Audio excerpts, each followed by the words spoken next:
can't possibly script something like this. Lifeline. Join us on a daily live adventure into the heart of the African wild right here on WildEarth. Those sounds just go straight through you. Expert guides search for the captivating animal characters of Africa. Baby pangolin, guys, is off the charts. This is like now my 4th Christmas in a week. We should do this more often. You can ask us questions in real time using #WildEarth on Twitter. Join us for 2 live shows every single day only on WildEarth.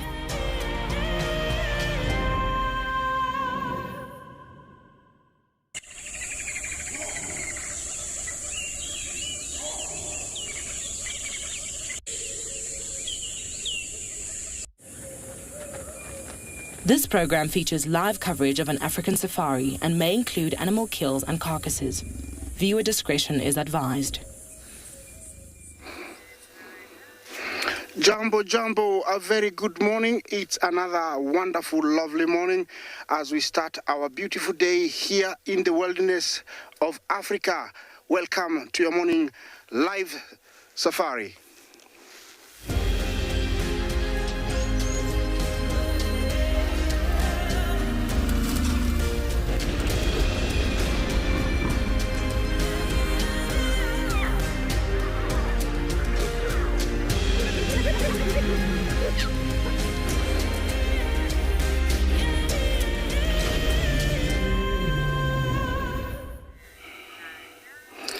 Jumbo, Jumbo, once again, it's another beautiful sunny morning, and we begin our day right here, right now on this live safari, and we have the most, common and the most abundant animal in these plains, the wildebeest, or the white bearded gnu.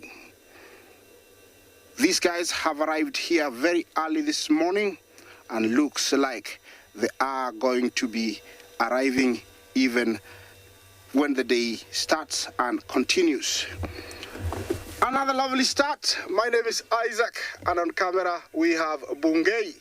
We are here, and our mission this morning is to head out and find out what transpired with our kill that we left last night. Remember to talk to us on #WildEarth. You can send in your question, your kids' question at WildEarth TV. Also, I'm joined by my colleagues in Southern Africa and here in the Mara. They will be introducing themselves shortly. And here we go. It is the beginning of another beautiful, beautiful morning. The white-bearded gnu are busy. Yes, they are grazing. They are enjoying their grass like, there's no tomorrow. They have to feed on this grass as much as possible. It must be very fresh because we haven't seen any animal around this area for quite a while apart from elephants and rhinos, and so it is untouched. And remember, when they passed here, they dropped their manure, the sun dried the manure, then it rained, so right now it must be really, really fresh. This is an animal that doesn't waste its time in a place for very long, so it is wonderful to have them right here. Look at that. That is another experience that people get while they're here in the Masai Mara.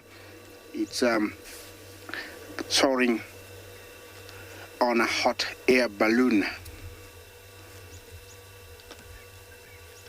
That is the kind of scenery I'm having. The weather is beautiful. We have it's about 17 degrees Celsius, which is about 63 Fahrenheit, just perfect. Looks like it's going to warm up later on. The weather is pristine. Well, the oxygen is so much, you can fill up your lungs so fast. It feels very, very fresh. When I look at a distance, looks like there's some mist, but it's actually the morning feeling that we have here. Look at that. How beautiful is that? I'm surrounded by wildebeest. Look at that. How about that?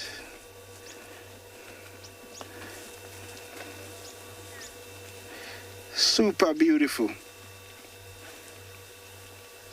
let's make those guys in that balloon. Yeah, let's make those guys on that balloon famous for a little bit. Okay, I'm gonna stick here for a little bit and enjoy my beautiful sight that I've been given. And while I do that, let my colleagues introduce themselves in different locations.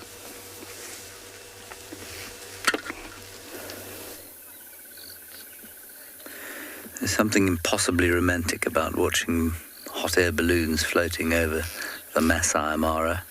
Oh, gives me shivers just thinking about it. Here, in the western Kruger National Park, we do not float balloons above the place. Indeed, no, if you tried to land a balloon here, you would have a lot of sticks entering the basket and spiking you. There, the sun has just come up.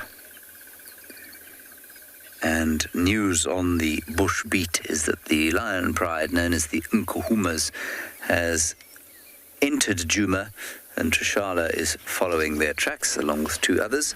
We're going to go down towards the south and see if we can find the wild dogs, or perhaps, if we're very lucky, a leopard. My name is James Hendry. Hello. Back on camera today is BK, the memory lapse Bokamoso. We were supposed to be on foot today. Unfortunately, someone forgot to charge the battery. It wasn't me. It was the other member of the crew on this car. I hope you're all very well. We are going to go down towards the south, like I said. It's the warmest morning we've had for a long time. It feels very summery, but I believe that there's another front coming in. So although it's quite clear and lovely this morning, I think we're going to have a bit of wet weather. If not today, it will be tomorrow. So, to the south.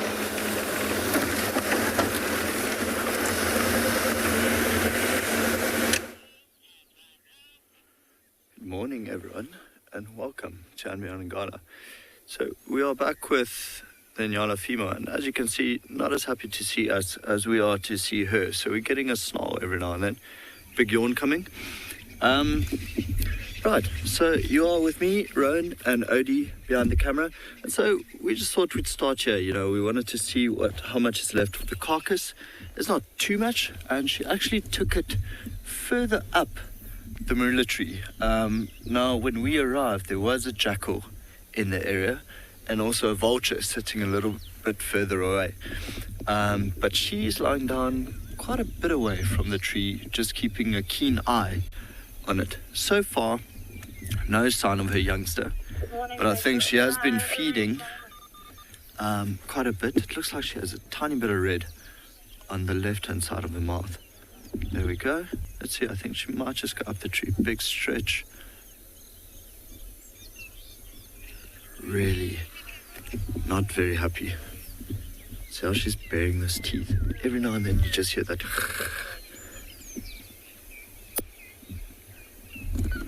Try and get out of the way. Oh, and that sunlight on her, just absolutely golden.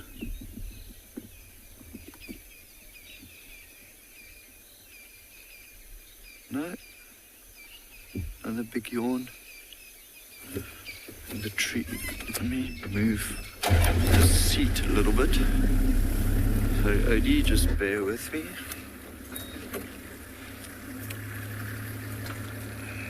Go. I'm going to go a little bit forward, park off there, for in case she does decide to go up the tree, I can see that as well.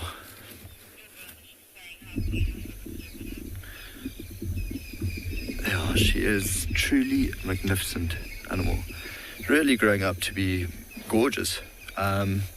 So Ngala female, I think she's approaching 7 years.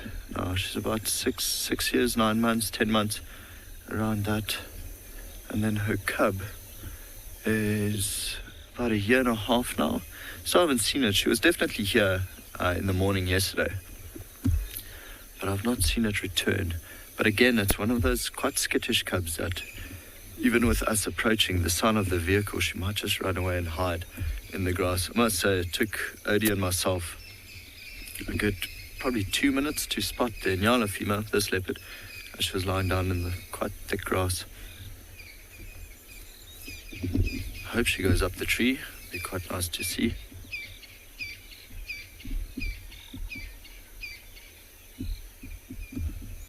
Tip of the tail, just showing her mood. No, not time to climb the tree yet, just yet. Although keeping a very close eye on that carcass, especially now as the sun starts to rise and there's already one vulture in the area. It would attract other vultures, and with the vulture there, hyenas would see it and then also come into the area. I think she's going to have quite a tough day ahead of her.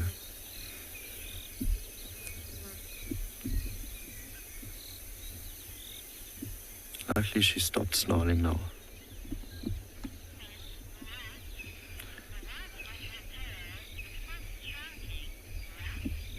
Giraffe is saying the white on her tail is quite striking. It is indeed. Giraffe, so what it actually does, and you'll see when she walks, she curls it up to expose that white tip. So when her cub is with her, or more so when the cub was smaller, it would act as a follow me sign. So the cub would almost focus on that white tip of the tail and follow that through the long grass. So as you can see, she blends in really, really well, especially now with the dried grass. So he would just look for that. But are very, very striking. And it's just absolutely amazing how white they can keep it. Oh, I can hear a lion roaring. I don't know, hope you guys can hear it too.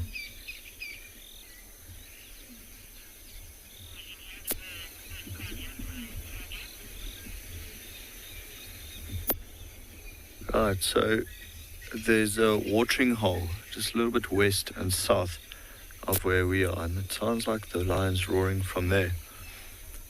Might head there in a little while. Oh, getting very irritated with flies. I think she definitely woke up on the wrong side of the bed this morning, snarling at us, snapping at flies. Her tail's also just not stopped twitching. You just see the tip going up and down every now and then. But truly a magnificent animal. Without a doubt, my favorite animal, and definitely the easiest animal to photograph.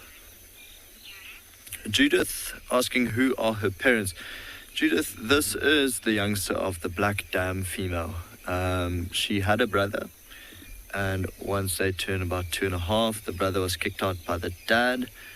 The dad we just called the short-tailed male. He was pretty sure he was probably killed by Tumbuti Tom, or ousted by Tumbuti Tom, quite a couple of years ago now. So yeah, the black dam female, she died, I think it's 2.5 years ago now. She got killed by hyenas.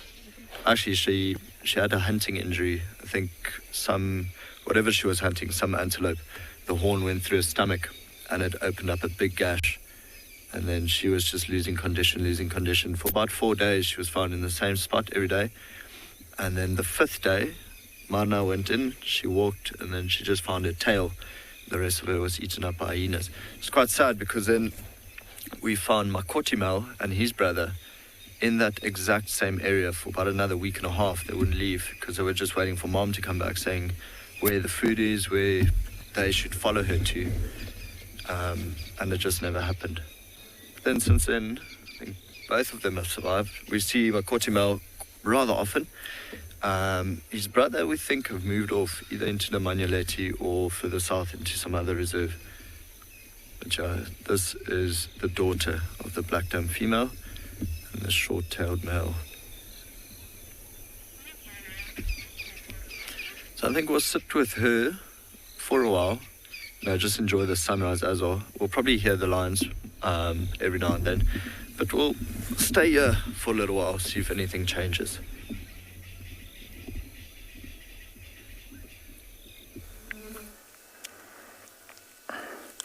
Good morning, and a warm welcome to you in the Masai Mara of Kenya. We have wildebeest that are walking slowly and enjoying the grass. My name is Tim, and behind camera we have Big James. Last night and the other day we had this herds here. They were slowly walking towards the east. Very, very big herd. You see them gathered and concentrating around this area because the grass is actually a little bit green and moist. This will also help them because they don't need to go to drink water this time because the amount beautiful sound of the call. Just wait and listen. I'm going just to stop and make you listen to this sound that they are emitting.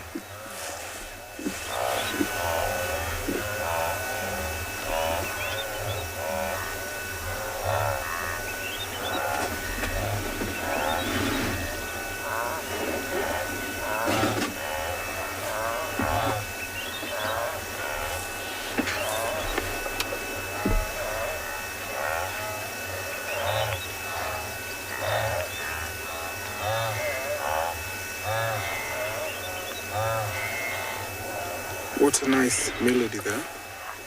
Lots of cattle egret joining in now. They're enjoying the insects that are disturbing these herbivores are grazing. If you look at their men, they look like they've been brushed. Seems like it rained a little bit on that side. We've had lions that have had a feast. So these herds come in with a very, very good perception for the lions, especially when they are around this area, because they get to feel. We have young ones last night where the Owino Pride got to show us some of the calves that they have. They had already killed a baby wildebeest. So despite them being in a big number, then some of them have all end up losing the young ones. And of course it's a good idea for the lions and other predators around this ecosystem.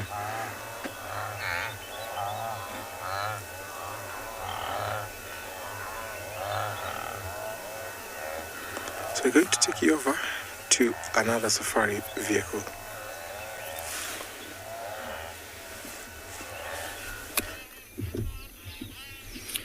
Guys, so she just got up, and I think all of us expected her to go up the tree. But false alarm. She's still getting very irritated flies, which is causing her to move every now and then. I think if she lies down in one position for too long, there's too many flies bugging her and biting her, actually. And so she's moving quite a bit.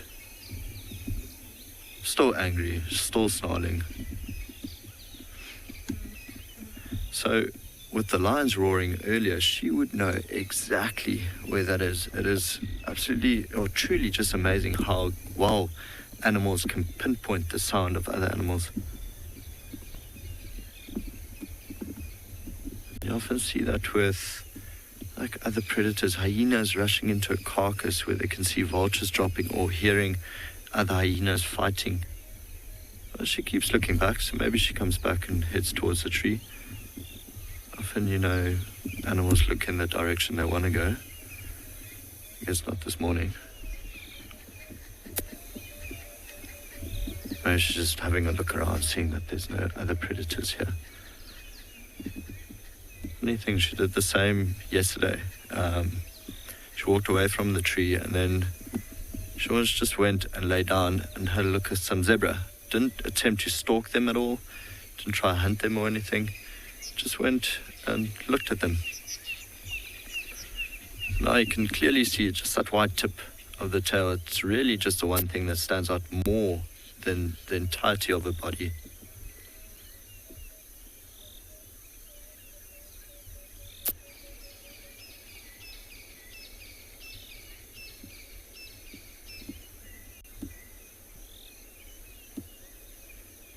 Well, I guess she's not hungry.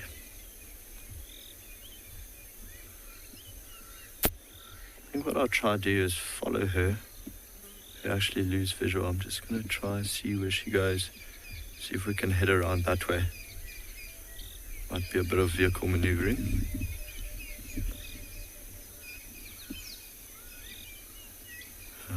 Oh, it looks like she's going to the left.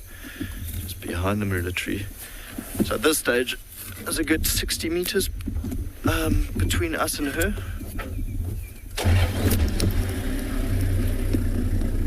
this happen.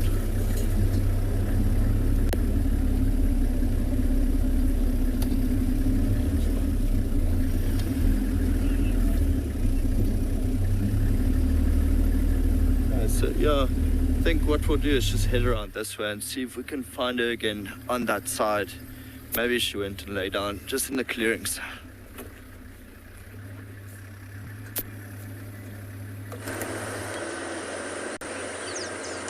Good morning, everyone, or welcome aboard. I hope that you're having a spectacular day, evening, or morning like we are. I certainly am. My name is Trishana, and I've got him on camera this wonderful day in Djuma Game Reserve. We are very lucky because we lost a herd of elephants, and then I decided we're right here on Mvubu Road, so we should check out the Mvubu Road den. And it seems like the elephants have decided to do the same thing. Also, I got a big smack in the face this morning. Look, that's from a tree. It smacked me. It was telling me to wake up, Trishala. Time to find some animals. Hopefully it won't scar forever. Here is our lovely herd. We're going to stop and watch them. There's still a bit of a drive to go to the den.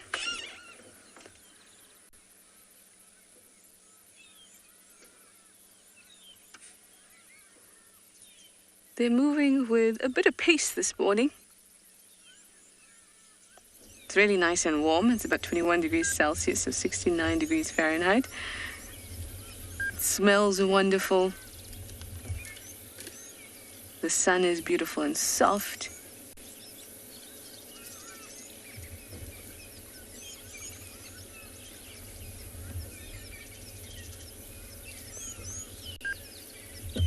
I think they might be heading towards Galago Pan, which is not too far away. We are following up on tracks for Lion Pride, probably the Nkuhumas. They were around camp, those tracks, and then the tracks went straight up north at Galago Shortcut.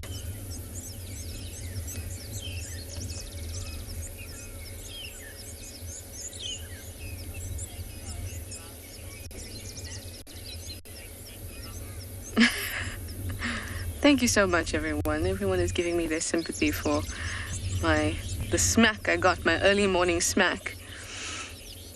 It even sounded like I got a slap. Thank you so much, everyone. It does burn, but it's all good. Makes me feel like I'm rough and tough, you know. As for my safety goggles, I do have them in my bag. Perhaps it's time to gear up with all the sticks around. All right, well, we're going to watch this herd for a little bit and then make our way to the den, see if there's anything happening there, and then we'll see what else the bush has to offer us.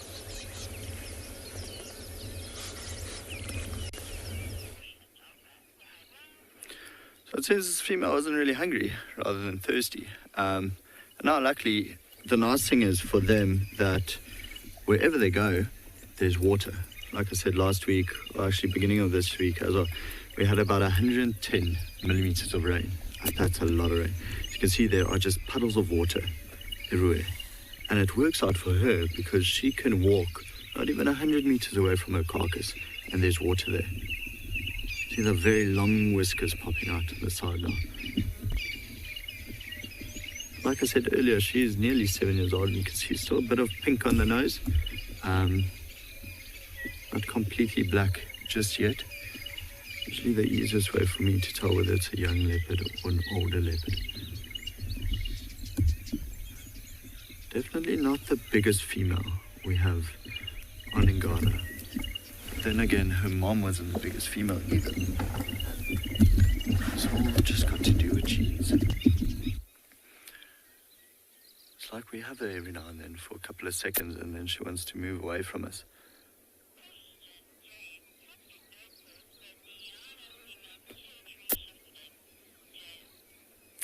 James, good question. He's asking if we've noticed the Ngala female territory shifting.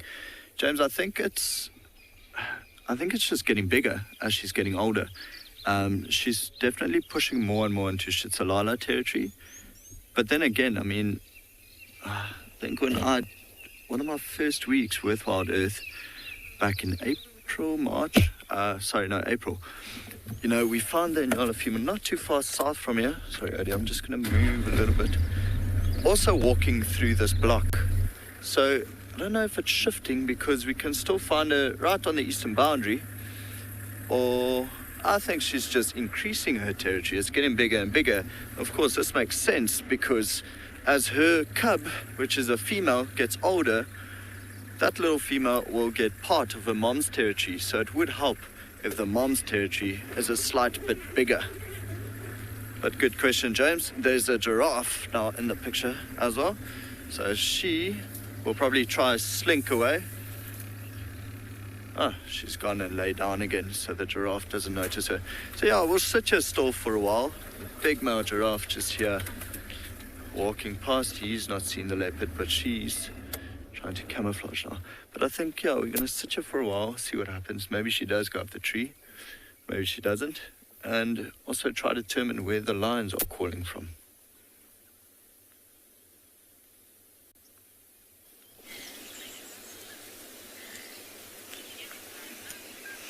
So we found a melted lump of hyena. It was a very warm night, and this one unfortunately did not maintain its solid shape and has become semi-liquid.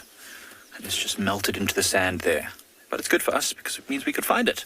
Hi everyone, my name is Mike. Behind the camera we've got Seb, and you've joined us here at Ecotraining's Pridelands Conservancy. And we're actually here on Marula Lane heading towards Leopard Dam because last night there was reports of a female leopard in this area. And so we've come to where the female leopard was seen, and we've found some hyenas, which is a good sign because it means that maybe, just maybe, that leopard was successful and made a kill. And that's what these hyenas are here for. However, if it was Pixie Pan female, she was reportedly seen alone, so it might be that she stashed her youngsters around here somewhere, and these hyenas have maybe just waited around, because at some point she'll have to come back and fetch them if she makes a kill, and then they can follow her to wherever she has been, which is pretty awesome. This little hyena, actually that was interesting. When we first got here, we noticed in the distance a little bit of interaction, and this hyena got chased a little bit, and now it's looking a little bit chastised, sitting here, forlornly, wishing it hadn't been in trouble with whoever it was in trouble with a moment ago. There is at least one other small hyena youngster that's right close by in the thickets just to our right, but we can't see it at the moment. And there were two other hyenas. Here comes the youngster. Hello, little floof. There it is over there. Just coming in, maybe to comfort its older sibling, I assume. Perhaps, maybe. I love these little hyenas. They just look so fluffy. I know the hyena roadblock is probably the best way to have a roadblock. Oh, yeah, definitely siblings. I mean, that's exactly how I would have treated my brother if he came to comfort me when I was angry. Get away from me. I don't need your help. Shame, this poor little one just wanted to come and say hi. I wonder what the social dynamic is there. Hyenas are literally the most interesting of all, I think, the predatory animals to watch. They're so animated and so fun. We're very far away from the den site where we've seen these youngsters heading before, if it is the same two youngsters, which I kind of assume that it is. And so there was another leopard found last night, late in the evening, by one of the landowners, and it had a carcass in a tree. We've actually been there already this morning, and the carcass is gone. But these hyenas have come all the way down here, probably because of that carcass in the area. Quick link. Now here in the Mara we come across a lion cub that is actually sharpening his skills, chasing those wildebeest. How beautiful is that? I'm sure by the watch, how she'll be watching her mom trying to hunt, it's made her just pick in the instinct. Look at how they're running over. So the mom is actually not happy. You can hear her calling the cub, because sometimes this cub can be vulnerable. It can be stampeded by those wildebeest.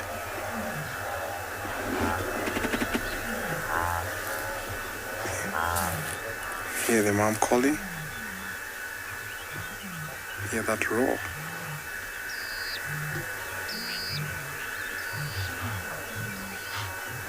And now she's responding. So there's another lioness that is walking over following the wildebeest. So she's actually calling the rest of the pride to come follow her and to come join her. While this other one is coming slowly with the cubs. There's another lioness way over in the distance. That's why she's looking over there. You can hear all the animals snorting now, a sign that they've already seen a predator, and this will warn other animals. Look at how they're running. There's two cubs just in the grass there, and that's why the mother there is. Wow, wow, wow. How beautiful is this? See, the cub is still persistent, chasing after the wildebeest.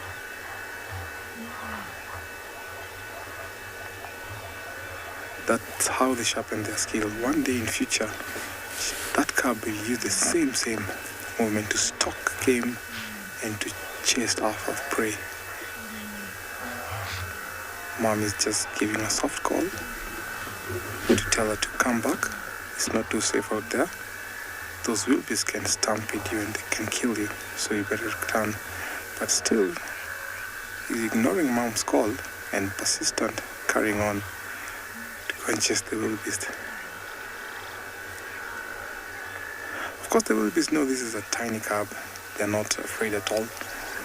But still comes from the apex predator. Sometimes when they run across like this, the mom can have a good advantage and go after one.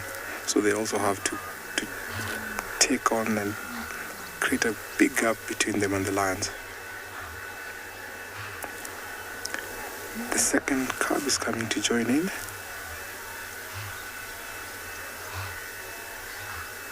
They look fed. This lioness has killed a young wildebeest last night.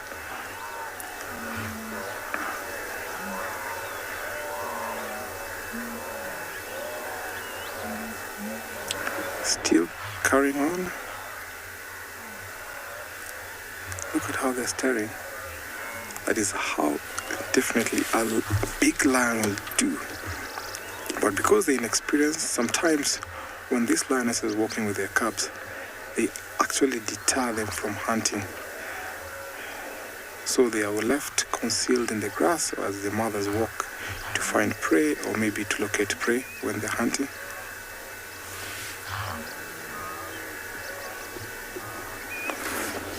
Daisy, thank you so much for your question. The last time the wildebeest crossed the river was about 3 weeks ago. And it was at a main crossing. There are not as many, but we have big herds coming in. But because of the rain pattern, we've seen a little bit scattered herds, some to the east, some to the west, some to the north, other heading toward the swamps, but no presence of wildebeest near the Mara River. But we hope maybe they might decide to cross in one of these fine days.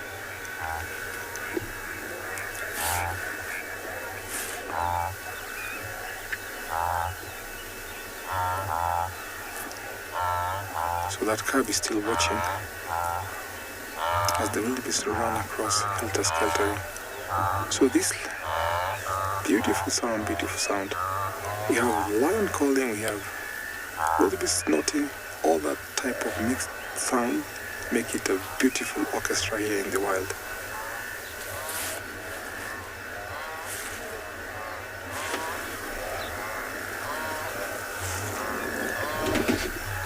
So this lioness that is walking with the cubs is actually going to take care of the cubs as the other lioness is busy walking towards the wildebeest. Although she's already been detected, at this time some might be not aware of the lioness approaching.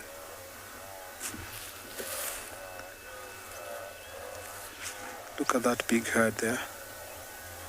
I'm sure some of them have seen the lioness, but the ones that are not aware might fall prey to that lioness.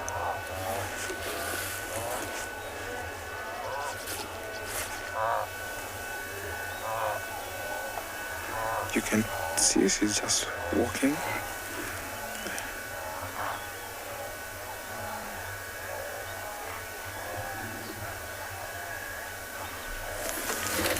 Marianne, if the wildebeest try to come and attack the lion, of course the lion has to defend herself, run away.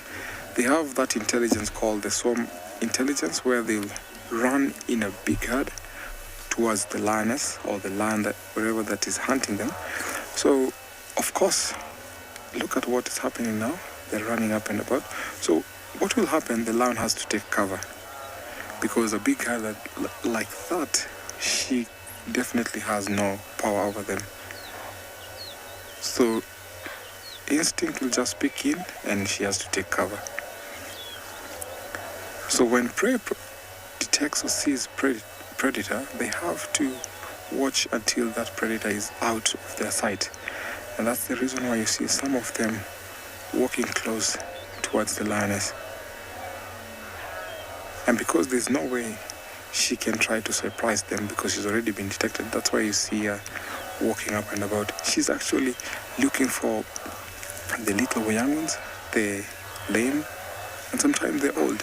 Because in these herds, the lame, the sick, will be actually in the middle of these herds. And sometimes when they're walking up around and running up around, they actually expose those that are sick. And that's the one that she might be looking for right now.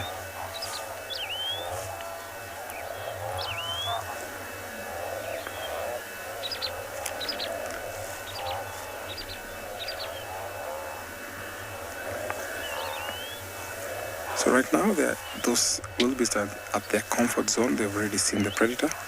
So they're actually not at risk right now, because there's no way she's going to surprise them at all.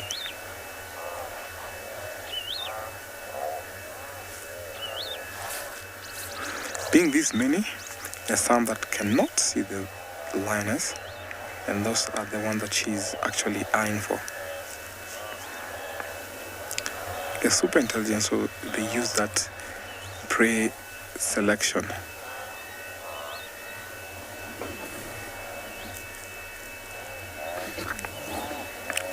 Nature lover, thank you so much for your question. These are not the same lions that killed the zebra last night.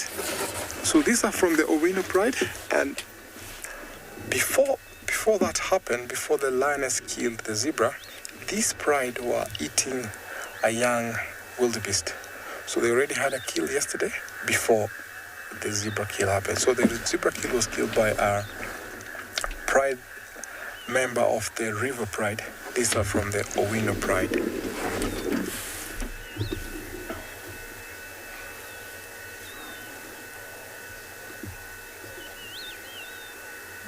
The baby sister is still watching over the cubs, while the other sister has gone to find food. This is a typical behavior that happens with lions. So one will be left to take care of the cubs as the other one goes to hunt. Because when stalking, when trying to find prey, these cubs can be a deterrent to them. And that's why they have to stay close with the rest of the babysitters. Look at how they're following mom. Mom had to watch until they were already given up with this chasing game, and now it's back to the mission.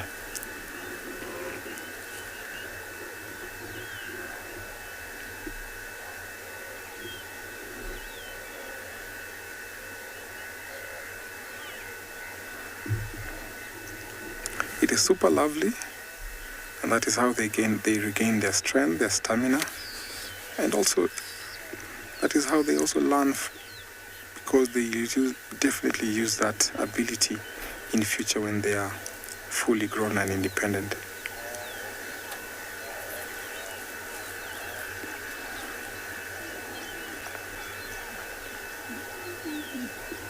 So if these two cubs are females, they'll definitely stay or stick within the natal pride.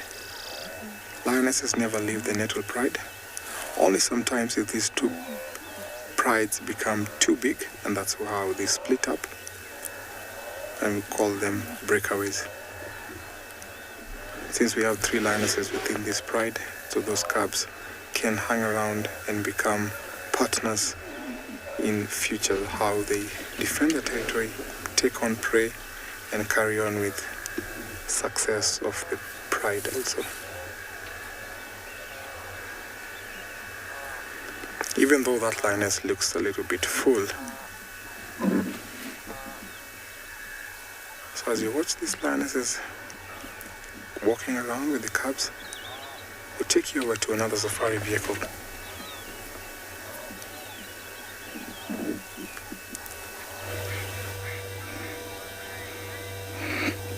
Well, always exciting to see lions and mummies, but here I have something different. I have Hippopotamus, and this is definitely a male. He is very out of water and out of place. Yes, I'm talking about you. And it is not common to find them out in the open like this. Situations forces them. Competition in a pool, injuries that are exposed. So if they stay in water, fishes and birds peck on them, making them too exposed, and they might get infected. Thank you for posing out there. Nice side profile. So they are forced to be out. Since this guy doesn't have any wounds, I would say he was chased out by, too much competition in a pool.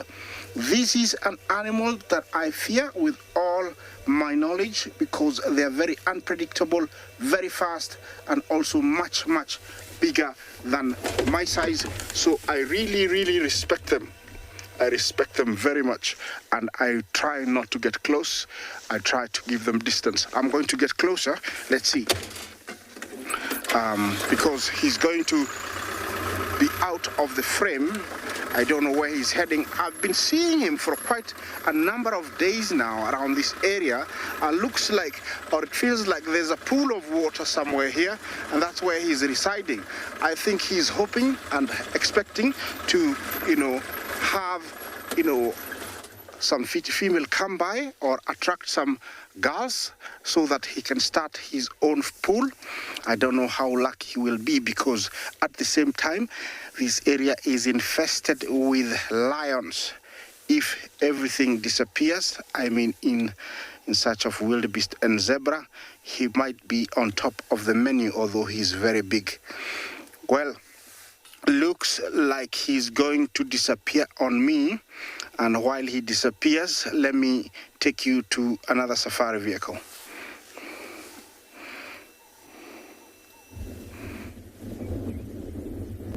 So coming from a lion infested area, there's some actual lions here on the lioness is just walking off there. My name is Kim, and behind the camera we have Craig, and we will be with you all morning.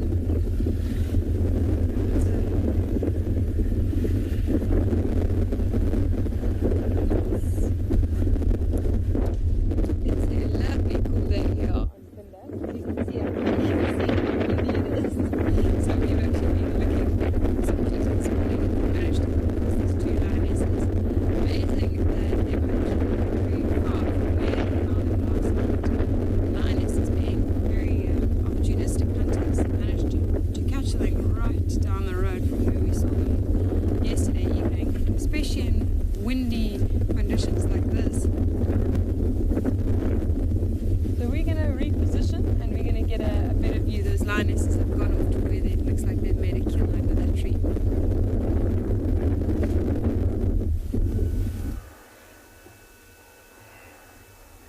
From the lioness in Phinda to the lioness in Masai Mara walking the cubs in this savannah.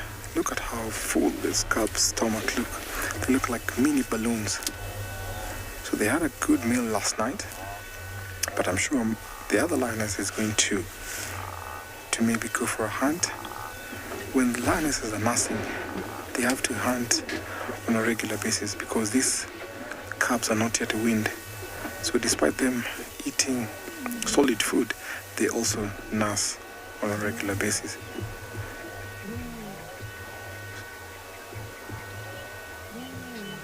So in time before they're 9 months, that's when they'll be weaned. So they also have to depend on the mother milk.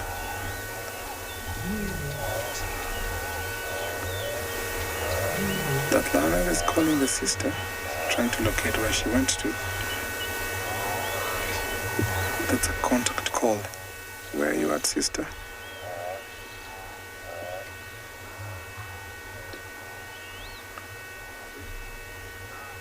So the wildebeest are still staring at these lions.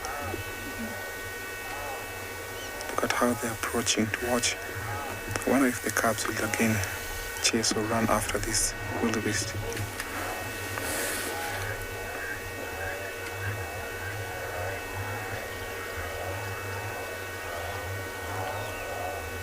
Despite her calling the sister, she is also following the scent left by the sister as she was walking through that path, heading to that direction.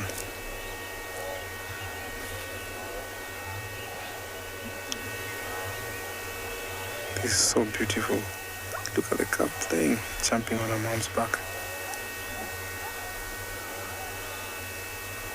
Those playful games come out to be handy for these cubs when they grow up and be independent.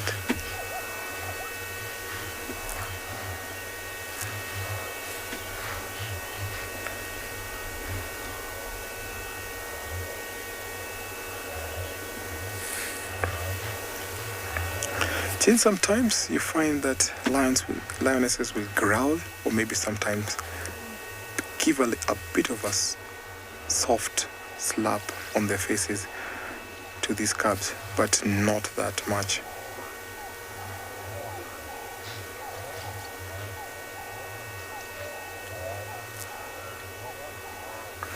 She has to stop and watch for the cubs as she carries on, because sometimes these cubs can be too playful and end up being left behind.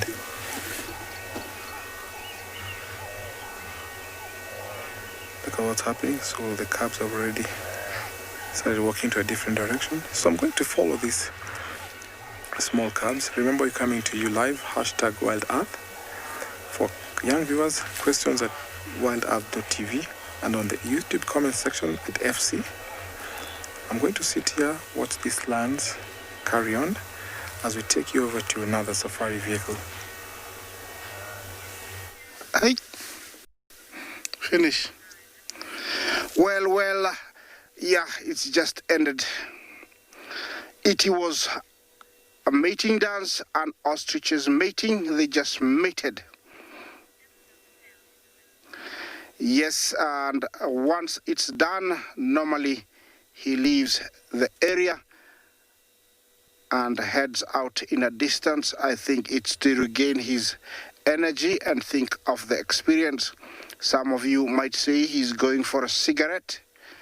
I don't know, but the female is just rare there. I don't know if it's going to happen again, but this is the same pair 2 days ago we shared, where this male separated the two females and decided to hang around with this girl.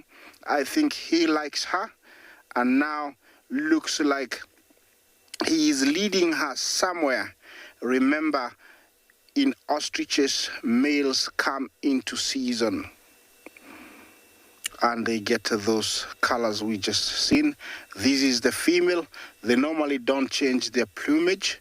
They just have that grayish color. Yeah, that color, gray. And one thing about them is that they will stick around together for a few days. And once the female is ready to sit on eggs, or actually lay the eggs, she'll find an appropriate spot on the ground and drop the eggs. The male is very protective of the eggs. He will sit on the eggs sometimes in the day, but mostly at night. look at those legs.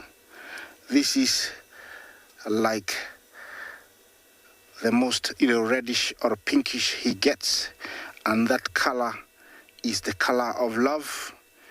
It is speaking without saying any words to the girls. When they see that color, they get very excited and they just present themselves to him. Usually he has to do this amazing elaborate dance like that part you saw. He does the same, but all by himself. And usually the female walks towards him, and when she gets really close, he dashes towards her, and usually she presents herself to him by lying down, and then the process of mating starts. Yes, this is a bird that doesn't fly, spends a lot of its time always on the ground, and it is very fast when need to get away from predators, can catch top speeds of about 30 to 50 kilometers an hour, and can turn at very, very sharp angles. And those wings, because it doesn't fly, it helps them to turn in very sharp angles whenever they need to. And they are making a comeback. They were threatened by, ostrich farms because their eggs were being collected, but now they're coming back. I'm going to move on, and while I do that, let's take you to another live safari vehicle somewhere else.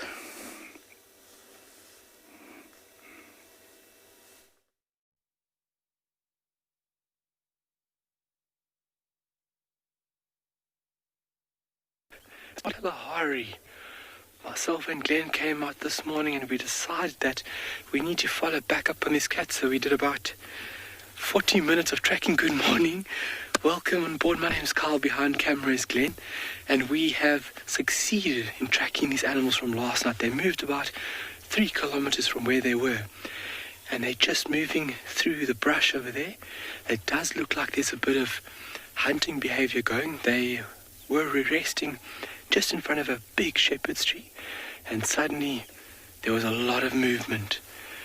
And so this is the perfect time at which a cheetah would hunt. I'm just going to move us up here, Glenn. Obviously it's a very sensitive area, so we've got to make sure that we are not disturbing in any way. Okay, that cat has stopped there now, so I'm just not going to move the vehicle. It looks like Mom has definitely seen something, and this area is about 3 kilometers west of 3 kilometers west of from where we were yesterday. So still a very viable area for antelope to come through here. Yes, yay, cheetah. She's gone down. Okay. So let's just move up a little bit there, Glenn. We are a little way away from these cats. Obviously, ensuring what they're doing and it continuing is very, very important. So you always got to watch your distance, watch how you move. You don't want a predator to be disturbed by you, but you also don't want prey to pick you up. So we're just going to do a nice big loop over here, where we can have the perfect position of seeing where these cats are and what's happening. Oh, it's an oryx. It's an oryx. It's an oryx, it's an oryx. Oryx is a little bit big, but there might be a young one here. But look how quickly that cat is moving. It's repositioning right now. There goes the other one, Glenn, to the right. Yeah, cheetah hunt is very special. And obviously taking off from the amazing afternoon that we had on Sunset Drive yesterday. The Maasai definitely produced. The wild dogs that Djuma produced. It is gory, but something quite spectacular to witness. Okay, let's move up a little bit more, Glenn. See, Mom's moving up fairly quickly, up in just to our 1 o'clock. So fully grown oryx, way too big, way too powerful, especially for the young, inexperienced individuals. But hopefully this is part of a nursery herd, where these cats can get a little meal.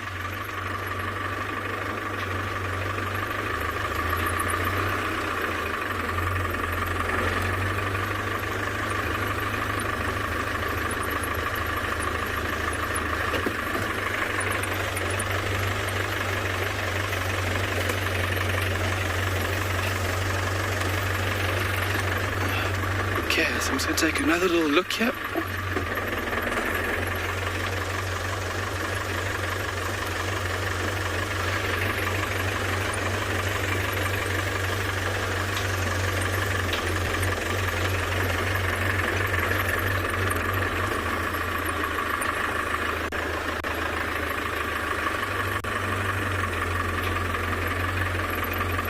Beautiful little core run running in front of us.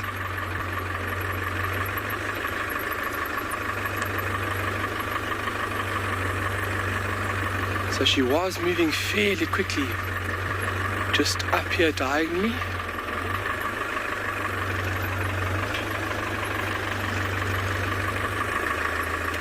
Okay, let's... Well, Warren Chief, what is the biggest animal or antelope a cheetah could hunt? It depends on numbers, if it's a single individual cheetah by itself, or if it's in a coalition, or just like this in a family group. But typically they go for small to medium-sized antelope. But here in Tswalu we have found the two boys at coalition have taken down adult oryx or southern oryx, which is a fairly big animal. Just want to stand up and just take a little look quickly. Glenn, can you just look on that side for us?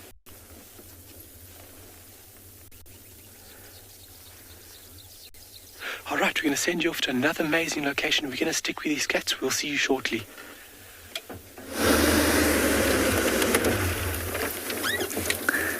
And unfortunately, these wild dogs, we've just found them and they're now crossing north onto Buffels Hook, which is the reserve north of us, but we'll get a lovely view of them running off on the hunt. They might come back this way.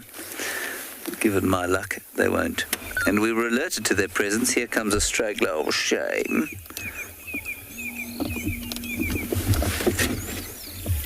We were alerted to their presence by two lazy, loping hyenas, obviously following their tracks. Oh, look at the zebra coming up. Oh, sorry, I've now got a clipping bush in the way. Sorry, I don't want to move because I'm going to give this one a fright. There we go. It's not a youngster, it'll be absolutely fine. So we initially found them because of the sound that those things were making. They were going, wah, wah, wah, wah, wah, wah, wah, wah. And here comes a hyena past us. Good morning. It's so funny how relaxed they are when they're following the dogs. There's no tension. They just trot off after them.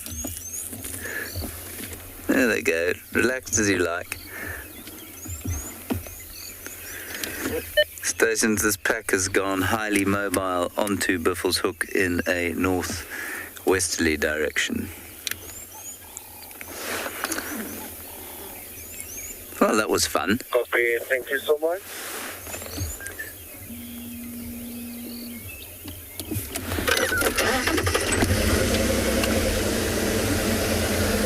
And you're all amazed that the zebra were chasing the dogs. It's very cool, isn't it? They were making a big noise. Here come the two laziest members of the Djuma clan. They are not in any rush whatsoever.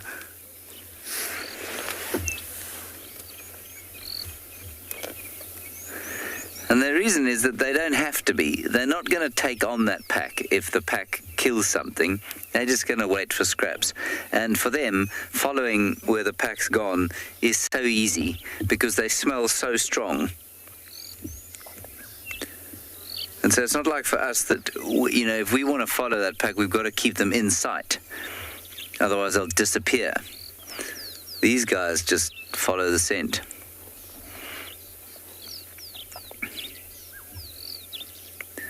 One of them's got a lot more enthusiastic than the other. I wonder if the dogs have whacked something.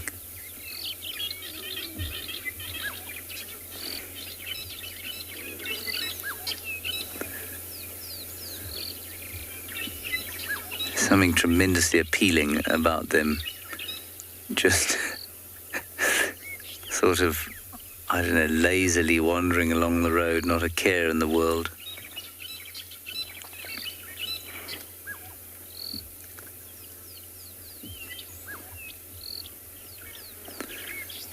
And you can hear all the birds calling. A drongo making the most noise. Black-headed oriole.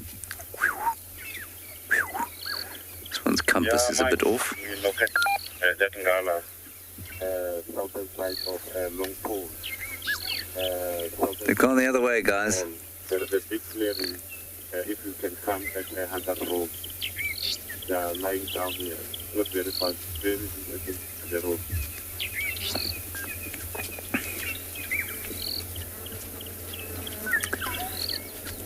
Come on, you lurkers. Coming for this one? Yeah, buddy.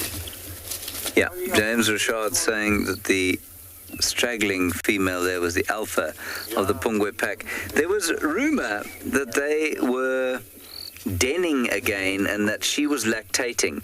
I don't think that that's evidence of lactating. I think those are the old suckle marks. I don't think she's lactating at all. I think someone's made a mistake. Oh, okay. I'm urging her, then now I'll make my way. Yeah. Good morning, big boy. Paul will be joining you. Right. That's the end of that.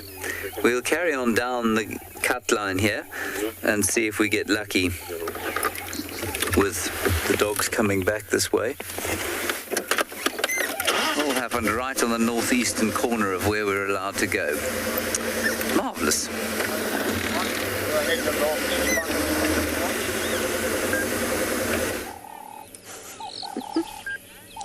I had 3. Oh, there we go. 1, 2. Oh, where's little piggy number 3? 3 warthogs hanging around in the block around a treehouse dam. I've been going on a den search, just been doing them all to check on our clan. And I came across these wonderful warthogs. Well, considering the sighting that we recently had, was it in Ngala or at Pipelands when the warthog was engaging with the hyena? Perhaps I should ask the warthogs if they've seen our hyenas. I don't know if they'll be as friendly as that warthog was. And now they have scurried away. That's okay. I saw an elephant walking towards the den, and I'm quite close to it as well. So let's go have a look.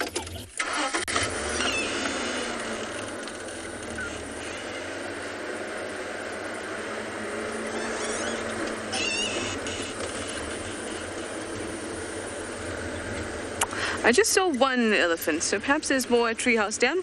Whatever the case, we'll have a good look around.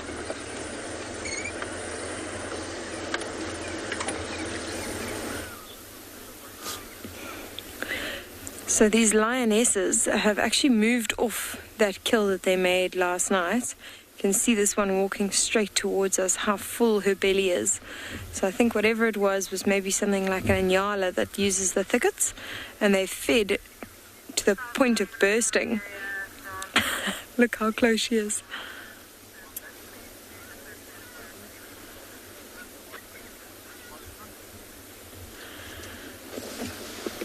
How amazing is this?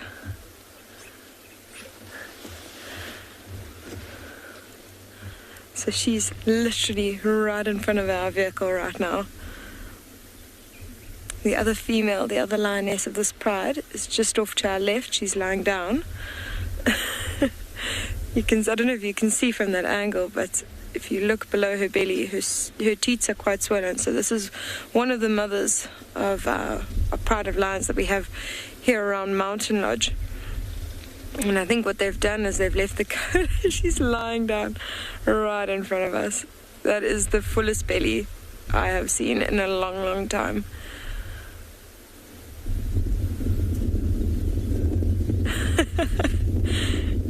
So everyone's apparently saying wow to what this is like, and I can tell you it is amazing when you have animals get so close to your vehicle. Amazing that they're actually so comfortable with you that they're quite happy to lie down right in front of you. So here's the other lioness off to our left. And you can see they're just resting at the moment.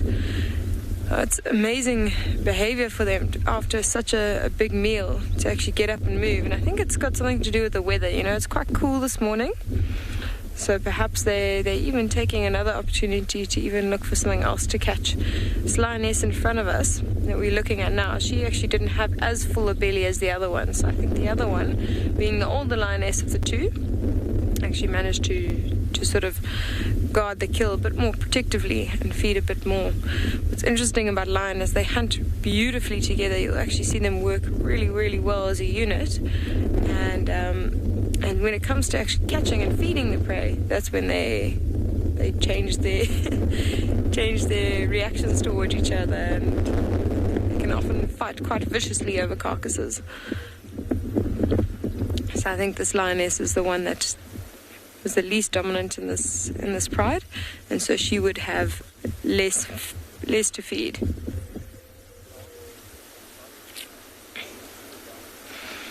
Karen, that's a very good question about whether cats go into the water to bath. And the answer is no, not lions at all. I know tigers do swim, but lions themselves, they actually groom themselves using their own saliva and their tongues. They've got very, very rough tongues. It's sort of like sandpaper, and that manages to get off all the ticks and parasites. And also that little bit of liquid from their saliva manages to clean them really well. In fact, if you're looking at this lioness's coat right now, you can see actually how well she's kept herself clean. And the benefit of being in a pride like these lionesses are is that they will also clean each other, so that the hard to reach places are also cleaned.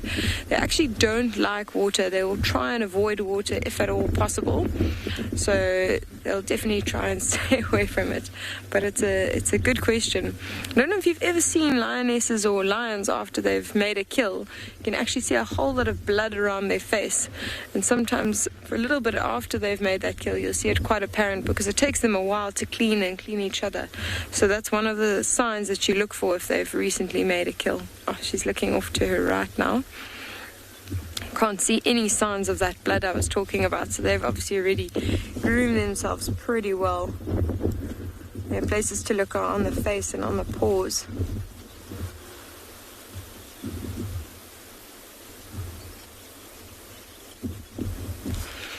Janet, I can't smell these lionesses. Our senses are just not that good. We've got a tracker who does this wonderful sort of joke to guests, and he often, if he spots, sometimes they have the most amazing spots where they find like lions or something in the most difficult places to see them, and he'll stop you and he'll go, "I can smell the lion," and everyone always freaks out because they think, how is this possible? It's just a little joke that we have. We can't actually smell them. But what they can do is they can smell each other, and they've got an amazing sense of smell, in that sometimes even a week after a pride has walked through an area, you can see them following the scent of the pride. What's interesting is that they've never developed the ability to track each other using their own track imprints in the sand.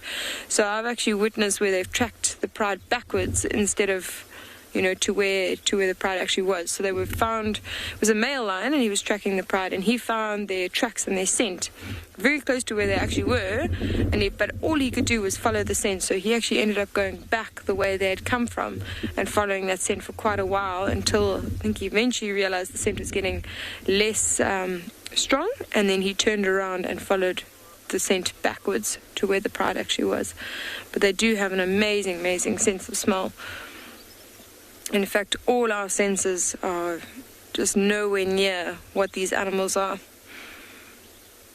So we are going to sit with these two lionesses and see what they end up doing this morning.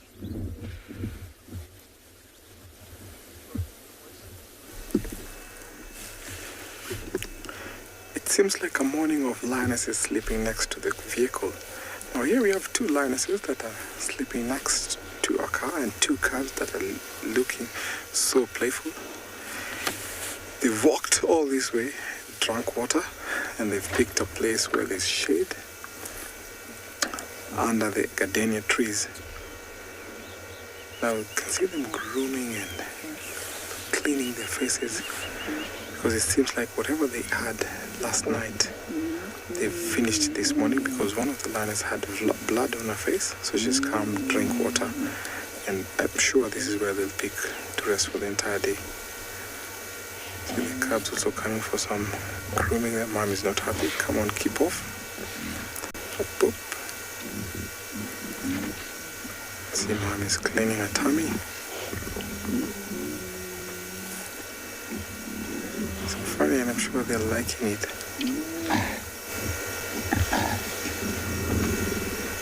You can hear that growl. The cubs enjoying the responses of soft growl. I was like, what are you doing? No, I don't like that idea. Okay, Mom, I got you.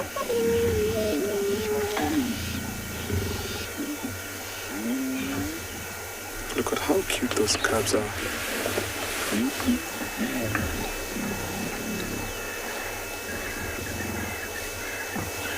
They got lots of energy.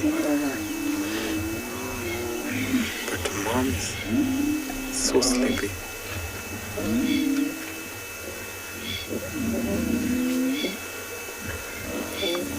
So this is a secure spot. There is enough water where there is good shade also. So if one of the lionesses decides to go and hunt, she will leave the cubs with the rest. With that lioness there, we heard her calling a little bit earlier. Could be she wants the other sister to join in, who has a big, slightly bigger cub than these two. There's some birds calling, that's why that cub is curious.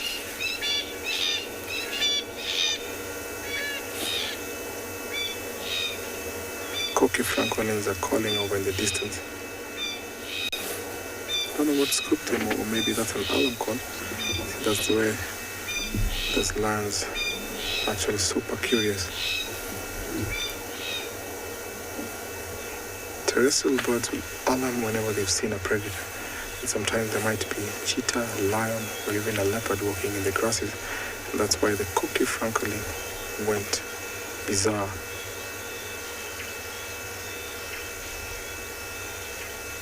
Look at how their ears are erected, listening to whatever is happening around. They have a very sharp hearing.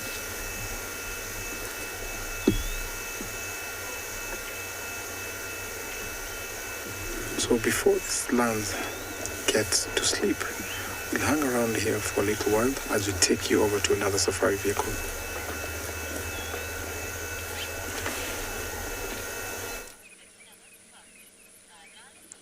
Look at this tiny little jumping spider. It has the cutest face. Show everyone your face.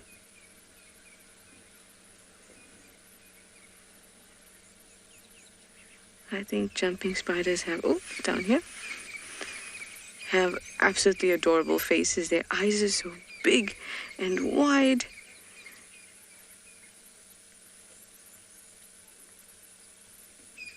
No, look the other way.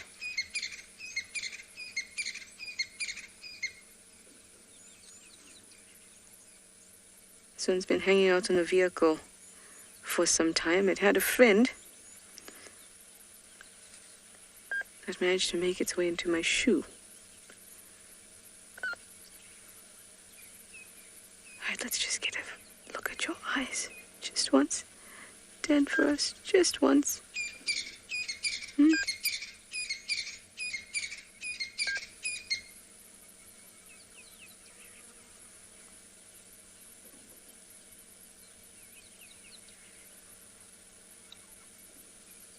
Trying to get onto my hand. Oh. Michelle. You say you have one as a pet and you named him Kiwi? I think that is a very appropriate name for a jumping spider. Aren't they just adorable?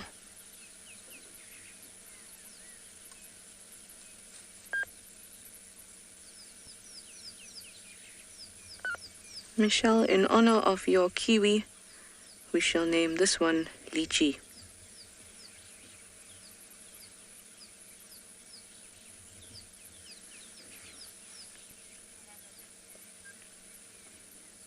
Won't you show us your eyes?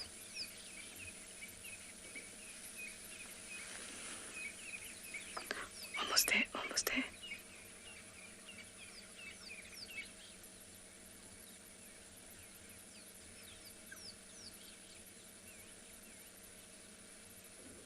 Jumping spiders will prefer to jump off the vehicle than to make a parachute and fly off. But you will see them doing both. I'm now making eye contact.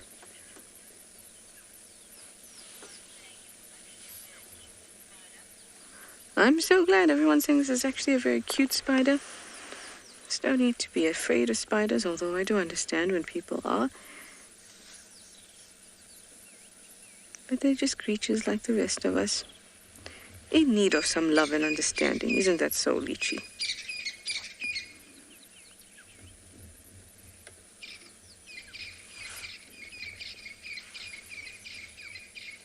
You can do it. You can do it. Look at those eyes.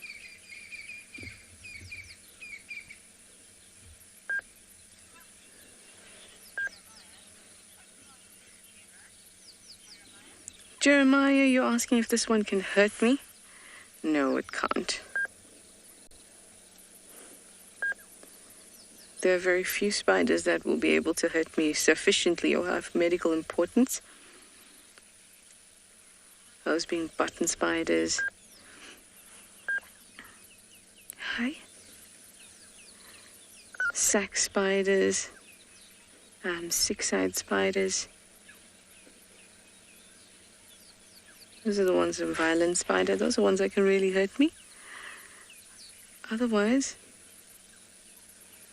everything else is pretty good. Jumping spiders particularly are not going to be able to hurt me. Just get some sun out of the way. Otherwise, you just look like a white spot, Lychee.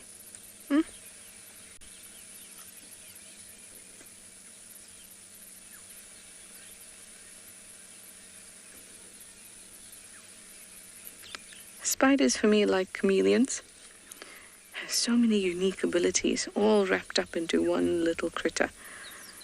Venom and silk.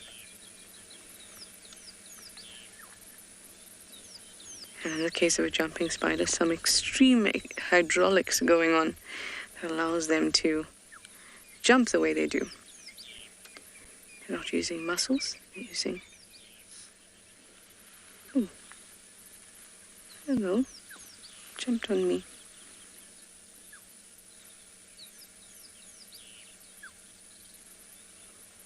They're creating that force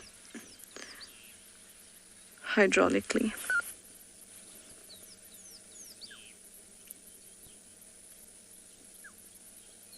At least we got a few views of its eyes. They have lovely, large, forward-facing eyes. Make them look doe-eyed. As if they're going, hello? Hello? Jax, you'd like to know if jumping spiders have webs? They don't create webs. They're not the type of spiders that create a web to live in. They can produce silk, but they don't produce a web. So, just so we know or are clear on that definition, a web is a collection, structurally important collection of silk that the spider will reside in or spend most of its time in. Jumping spiders are not web-dwelling spiders, but they will produce silk to move around, to communicate, because pheromones are in silk too. So still very spidey. Anyway, I'm going to let this one jump along. I'm so glad at least we saw the eyes a few times. Now I'm going to head to Treehouse Dam.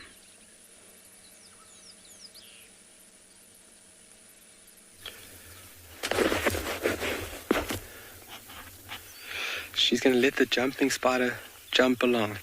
And she's also got a great knack of finding chameleons.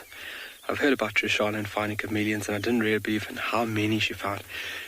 We have caught up with these beautiful cats, and they are actively looking at something. We came around the corner, and about 300 meters to our right-hand side here, just to our right-hand side, Glenn's going to show us now. So if I can point your direction to there, there's a nice group of kudu. And within this female herd, it looks like there's young ones, folks. So most importantly is that we sit nice and still here. Moving the vehicle will obviously draw their attention more strongly towards us. So these cats are about 80 meters just off to our eastern side, and these kudus are off to our southeastern corner. So what we're going to do is we're just going to wait out here nice and quietly, and hopefully something materializes here. Their movements were very quick. I had to jump off the vehicle. Glenn had to drive for me, and I had to just get on foot, and we had to track these cats because they were moving so quickly. But it's already a high-action, jam-packed morning for us.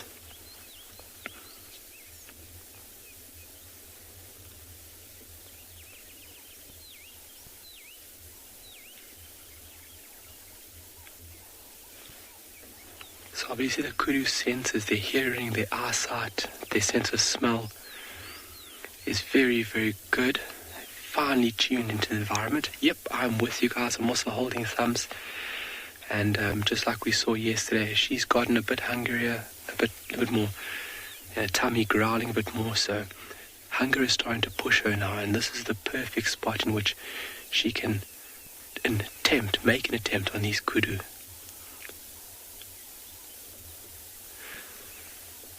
So these cheetah should be in front of us, 80, 90 meters, so directly north of these kudu that you're looking at.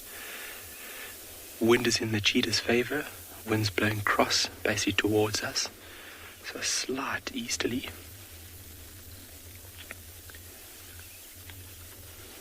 Oh my word, I can't believe this is happening. But really incredible when all this happens. So these cheetah are just over here. And you can see where the kudu are, right over there. So the gap is not big at all for her to have a little bit of cover. The kudu looks pregnant. Let's take a look. Kudu do mate June, July, predominantly the winter period. So she might be pregnant. But just where I'm sitting, she might be. Might also be the way that the light is capturing her ribs, but her belly does look big. She's got a bit of a depression there in her hip. Oh, look at the kudu's ears.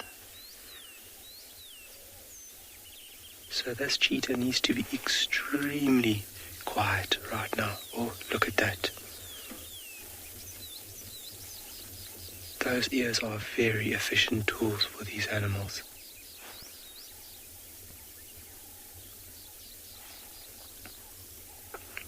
So that's what you want. You can see that kudu is oblivious about these cats near her,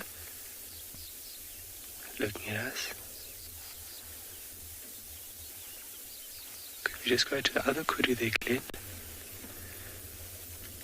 Okay, so that one's focusing back on us. Wow, regurgitating the cud. Very nice to see. Just like we looked at with the giraffe a couple of weeks ago. So the cover that's being provided is perfect for these cheetah to get as close as possible. 40 to 60 meters she needs to get within range to have a successful attempt on these kudu.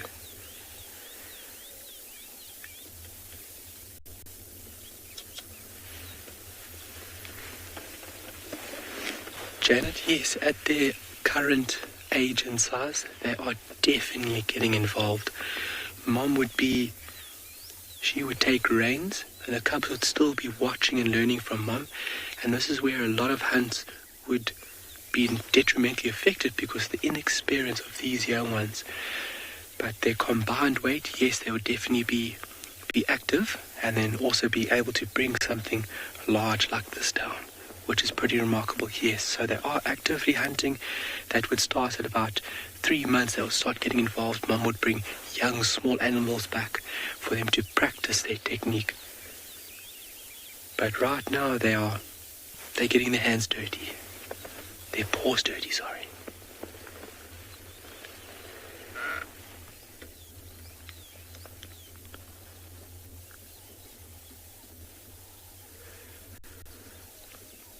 So folks, if something does happen here, we'll just watch the Kudu's trajectory, and then from there we'll start the vehicle and we'll meander through the bushes very carefully. Obviously, we wouldn't want to start the vehicle and rush up because the noise of the vehicle could disturb the cats, and then the cats could possibly lose their breakfast. So it's always very important that guides keep respect at all times. You never want to detrimentally affect an animal in any way, especially not on a hunt.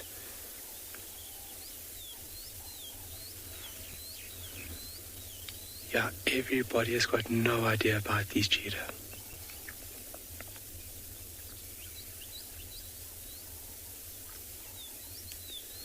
So they will be keeping a very low... I'm with you guys at the edge of mine here. My heart is pounding so hard. I'm sitting here and I'm just waiting for,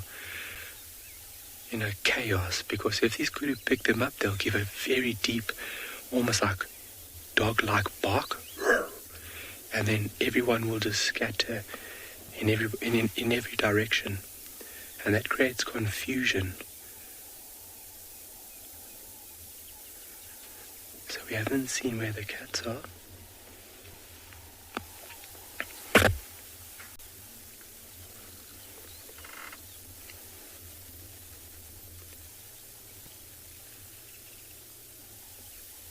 Can you see it there, Glenn? Yeah, I'm just checking it towards the last position. Okay.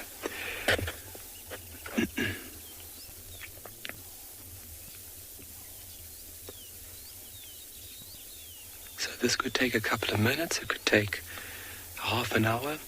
You want the Kudu to be in a relaxed position. You want the Kudu, never be eating. You want them focused on something else.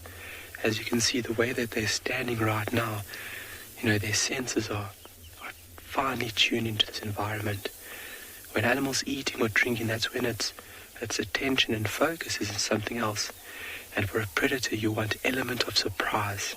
That is basically the ace card when it comes to hunting prey. Because the better chances you have of spooking that animal, unexpectedly starting hunt, the better chance you have of catching it.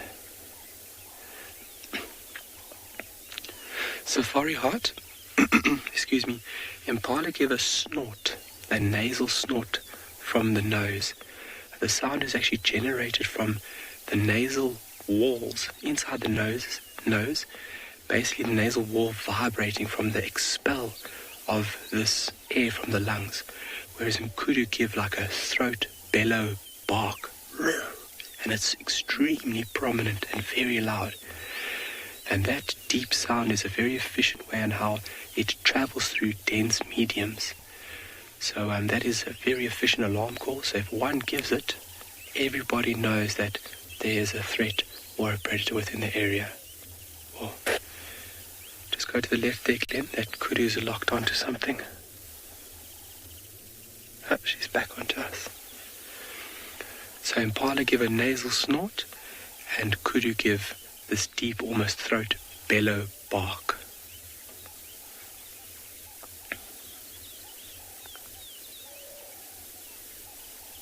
There's a baby just behind us. Oh, Glenn has spotted a baby. Oh my word. So this is what the mother's been focusing on, folks. Is that little Kudu female there behind that lady. That for a cheetah is highly prized. No horns, it's young, it's inexperienced, it's easier to take down. And the most important thing for a carnivore to engage in a hunt is that you never want to get injured, and especially a mother with sub-adult cubs like she has got now. They're still relying on her, so if she gets injured, that would detrimentally affect the cubs. There's been recordings of cubs surviving, but it's a very rare and a very low rate. At about 10, 11 months, their chances are extremely low if something had happened to mom. So they need a couple of months in order to really fine-tune their skills. But that young kudu there is definitely on the menu for this cheetah.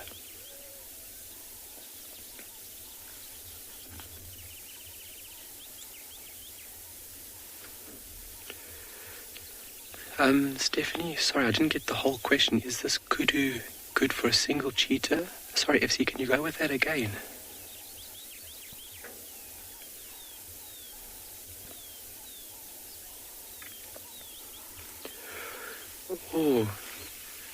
Oh yeah, so success rate for cheetah is around about 50 to 70%. And yes, your chances and your success does increase with multiple individuals in comparison to as if you were by yourself. You have a partner in crime, so if you're holding on one spot, your buddy then can help you, anchor it down. You've got more weight combined. So yes, your chances and success rates do increase with larger groups or coalitions. So I'd say single cheetah hunting, maybe 50, 60%, especially for younger antelope. They almost have an 80, 90% success rate. And then as your group size increases with the predators, so do their chances of capturing prey. Because to hold an animal down when it's fighting for its life is quite a difficult task. So if you have, another 40 kilograms or another 60 kilograms next to you, combined weight, with the power, you've really got a lock or an anchoring on that prey item.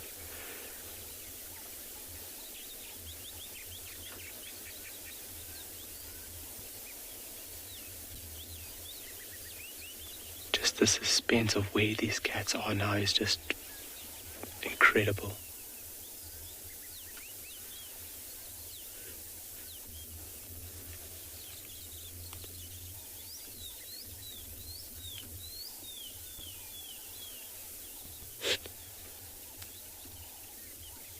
But they've all relaxed.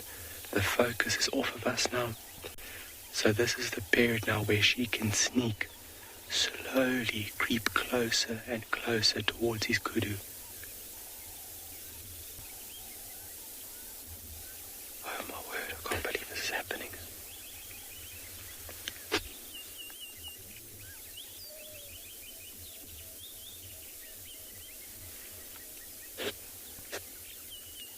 There we go. That's what we want. So now the senses of this kudu now are pointing in the opposite direction to where the cheetah are. So her ears are focused in the wrong direction, her sense of smell, her eyesight. And if you look at antelope, that's why they have eyes on the side of their head, to give them, a bit more side peripheral vision, as where carnivores need to judge distance. Okay, where are these kudu gone? Oh, there's one. Here's the perfect opportunity for element of surprise.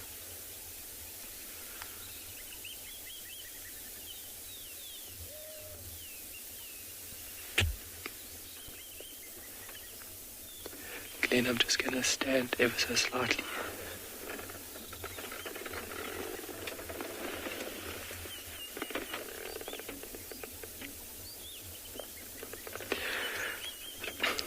Lincoln, in my experience here, kudu have a defense mechanism by just splitting. So when there's a threat or predator and they want to flee, they flee in every direction. My experience with kudu, the female will just leave the little one. Hopefully the little one has got the skills necessary in order to evade. But she won't physically come back and defend. Unlike an oryx mom will turn around so quickly and use those tools, those very, very sharp long horns, in order to defend her little calf. But as with kudu, they just split. That's their defense mechanism to evade predation.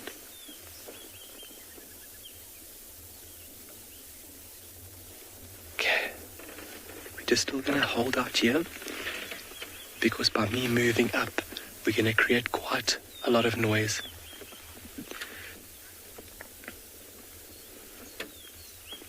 We'll see you now.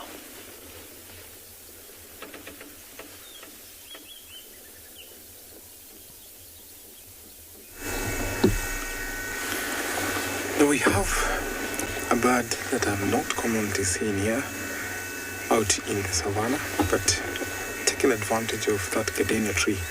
This is called a long-tailed cormorant. Now this bird has been sitting here for quite a while. As the lions came here to drink water over below that tree, they've gone to rest, but one of the lioness is actually watching over the wildebeest. Now this bird has a specially adapted way of hunting. They eat fishes, crustaceans, they eat tadpoles. Now, seated up on the branch, look at how he's watching over on that little pond that is below the tree. These birds have a special way of diving inside the water and popping up after they've got their catch. They have a third eyelid, or we call it a nictitating membrane. So when they dive into the water or underwater, the third eyelid acts as a diving goggle. Can you imagine that? So when they dive into the water, they never close their eyes. So in other birds, that eyelid acts like a windscreen, because we have seed eaters, we have different kinds of birds adaptation and feeding behavior. So with this, that is really wonderful. So that eyelid also acts as a protection, because if you dive under the water, the pressure that is in the water, sometimes the waters are murky, they don't really close their eyes, and that protects them or shields their eyes from any obstacle or any objects that might pierce their eyes. I haven't seen this bird for quite a while, but it's always nice when you see or get to see birds in this ecosystem. Very patient bird. Of course, their patience pays, because as soon as they start warming up, the creatures in the water or the fishes and tadpoles will of course come up for shade, because there's a shady area on that pond where they'll come for shade, and I'm sure these birds will take an advantage.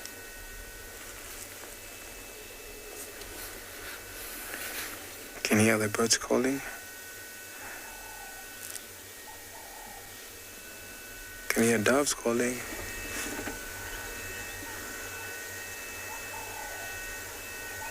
How peaceful it is.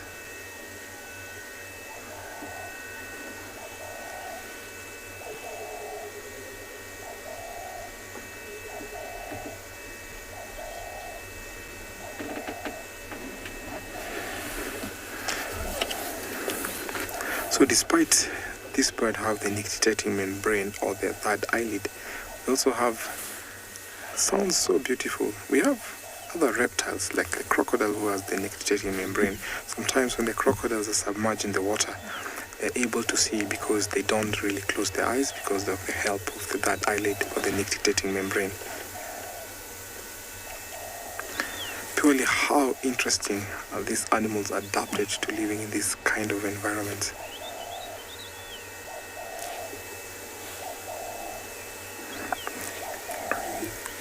So as you still wait for this bird to go for the catch, I can see over in the distance lioness approaching with a cub. I'm sure it's coming to join the two other lionesses that were here earlier. But then we're going to take you over to another safari vehicle.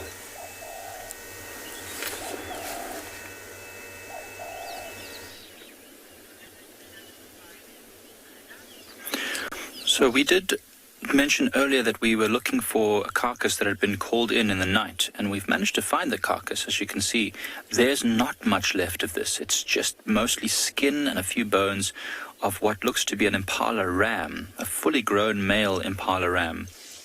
Now, we've been sitting at this carcass now for about 10 minutes, and we've just heard an impala start alarm calling, and when I looked through my binoculars, I could see this impala quite a distance away, but looking across the drainage line from where we're sitting. So it's quite possible that, as we see, there's not much meat left there.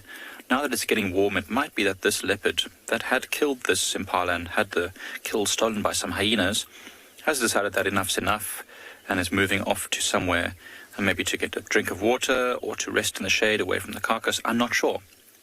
So what we'll do in a moment is leave this carcass and head towards where that impala was looking and towards where the alarm calls are.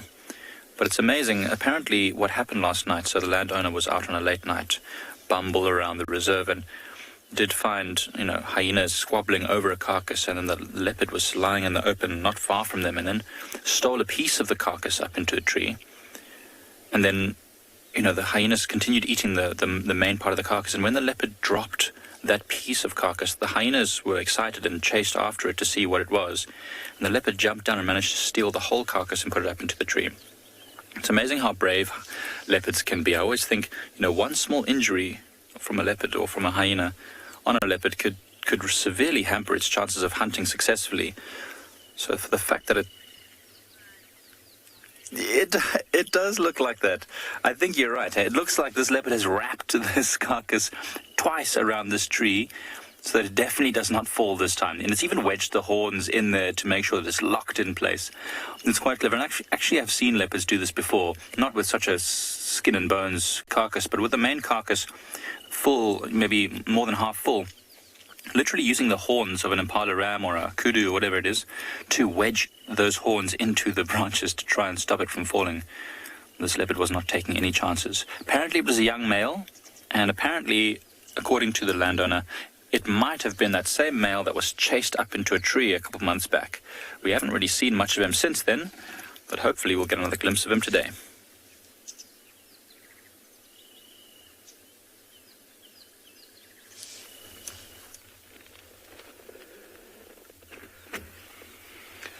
Okay, we're still busy waiting. The Kudu are very relaxed now, moving away, moving further south into the bushes. We haven't had any sighting of where these cats are, but they would more than likely be almost directly in front of us. And what we're just waiting for is the disturbance, just the eruption of these animals moving away. Obviously just holding position here, you ensuring that these animals have every possible chance to be successful for breakfast.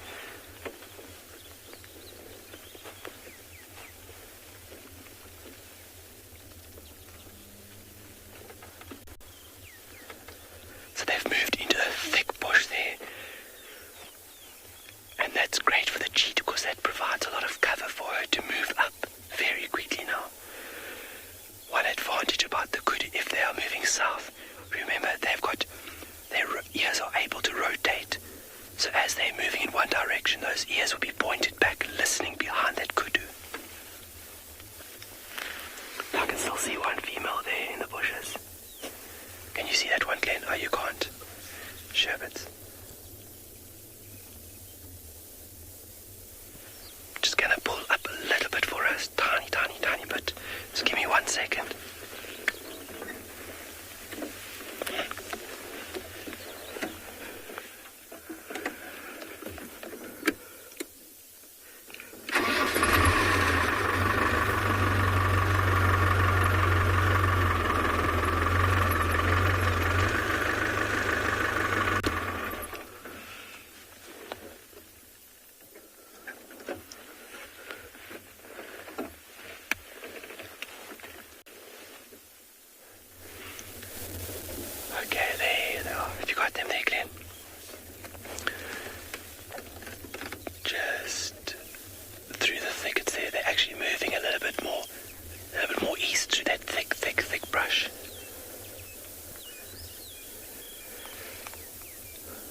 So when it comes to hunts like this, patience is by far the key element to successfully witnessing such an amazing spectacle.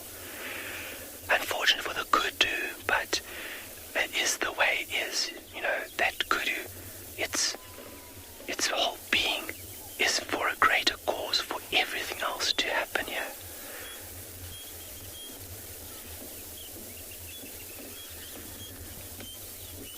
We obviously have the ability to feel a lot of emotions, you know, sorry for the Kudu, but it's playing a very important role in order to nourish. Jackal calling behind us. Wow.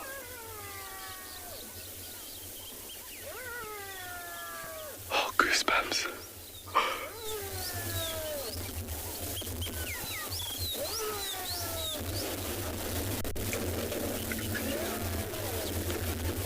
So we got a pair of jackals calling behind us.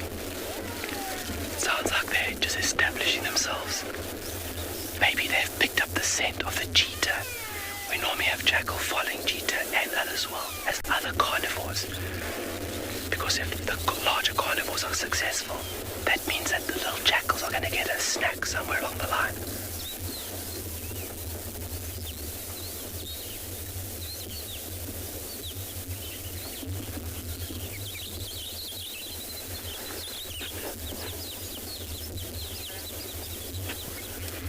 Alright, we're going to send you off to another amazing location. We'll see you now.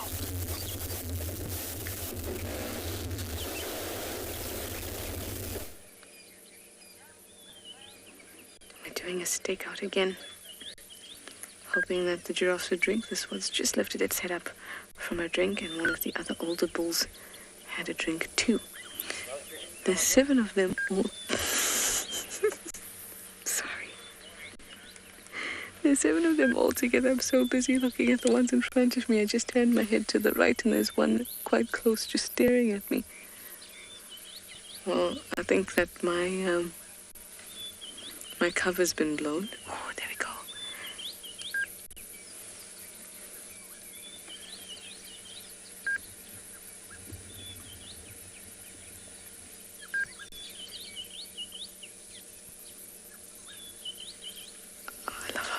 The water up when they move.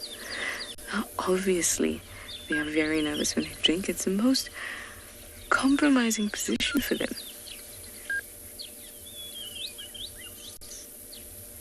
So you kind of need to back off and let them be quite relaxed to have the great opportunity of watching them drink.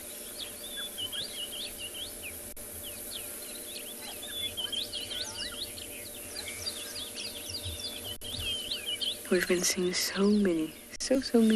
And there's 4 young boys that all look very similar. Those are the ones we saw necking that time in the Mulwati.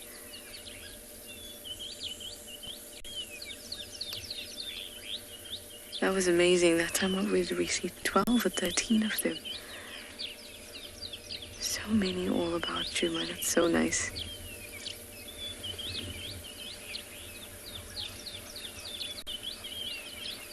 Flick. Oh, gorgeous. CK, you say it's such a relaxing scene. It really is. You can find so many of these scenes in the bush.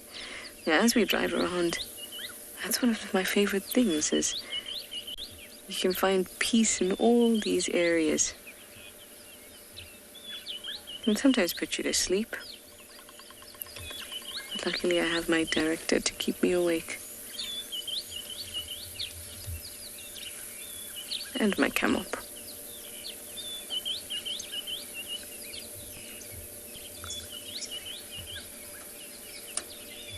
They're staring at something on the other side of the drainage. This giraffe on my right is still staring at me. I'm not going to hurt you, I promise.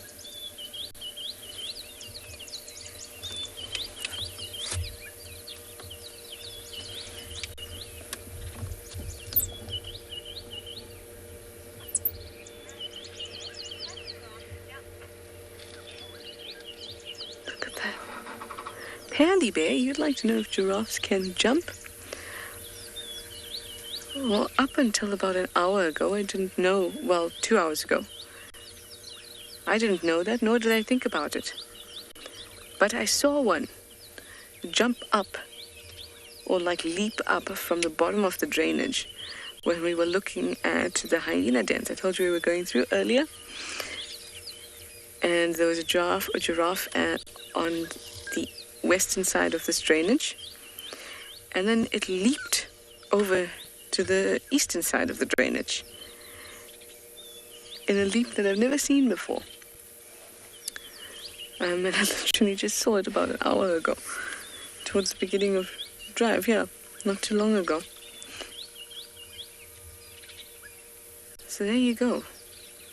Whether they can jump up in a trampoline, like I recently learned that sheep can, or they can do a bit of a leap,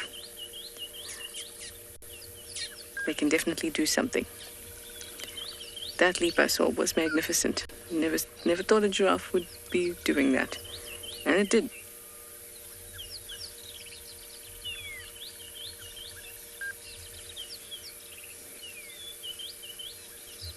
Look at them, they're all coming out now. 1, 2, 3, 4, 5, 6, 7 of them. Any other acrobatics? Yup. Different story. Although I do think that if they did the splits, it would be quite a scene. Okay, hopefully they'll come down. These are the 4 that I'm waiting for. But I'm going to sit here and find out.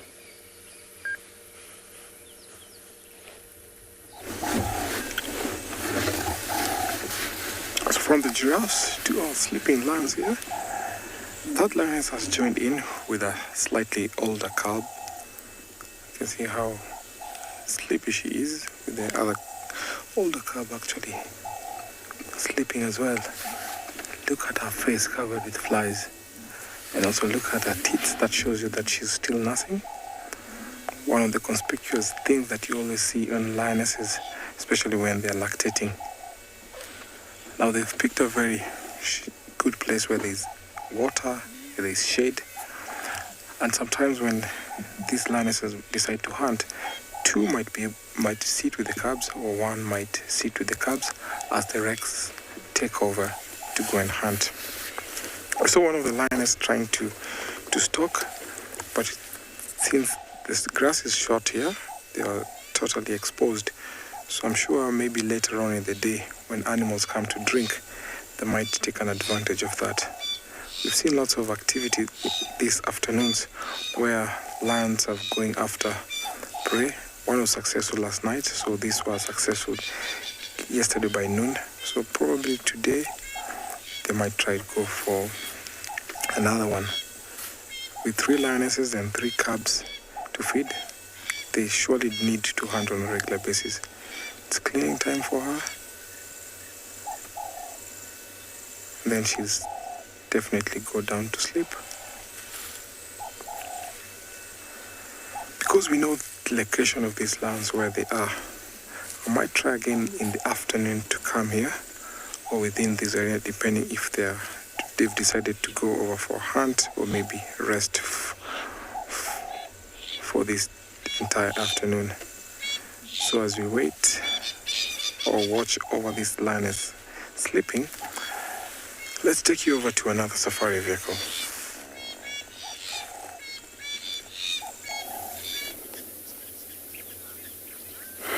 We have come to the waterhole here at Buffel's Hook, or the northeastern corner of Djuma, in the hopes of the dogs arriving for a drink. We saw one utterly terrified impala running around, but no further sign of the hounds, I'm afraid.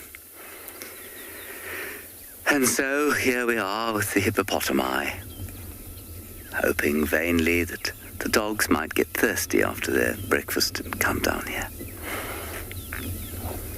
Now these hippopotami, or 2 of them, have been in the process of making more hippopotami, and I'm not sure if that process is continuing now.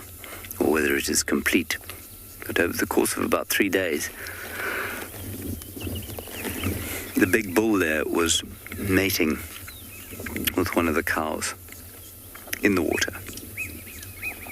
He seemed to fall asleep quite frequently, I don't know how to say it, mid-process.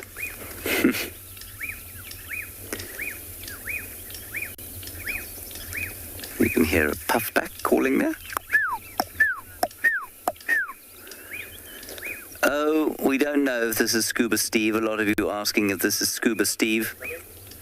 And, well, it would be nice to think that it is Scuba Steve and that he's found an entire family to live with. But as many of you know, old Scuba Steve was the world's most boring hippopotamus, and, you know, I struggle to feel that he would have been able to entertain some conspecifics sufficiently to form a group with him, but I might be wrong. There are some incredibly boring human beings who have friends, so, you know, I don't suppose that the same shouldn't apply to hippos. For those of you who don't know, Scuba Steve was a lone hippopotamus who used to live in this waterhole, and we all felt very sorry for him because he was on his own permanently until he found a girlfriend.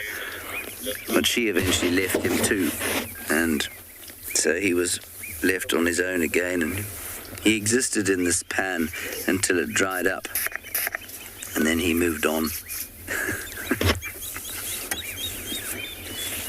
He never seemed to do anything at all. He always just lay here, looking rather morose and miserable.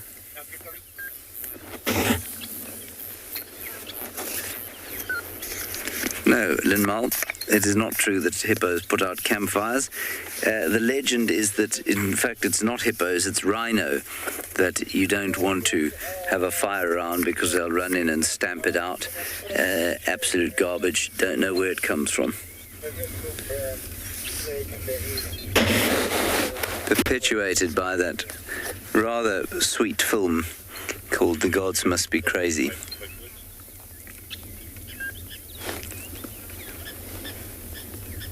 I can do that if I don't pick up anything in our area. Yeah, it is where I'm going to try to cover it. And now the hippos have sunk beneath the surface because the heat is building. It is a hot day. We shall continue, therefore, on our quest.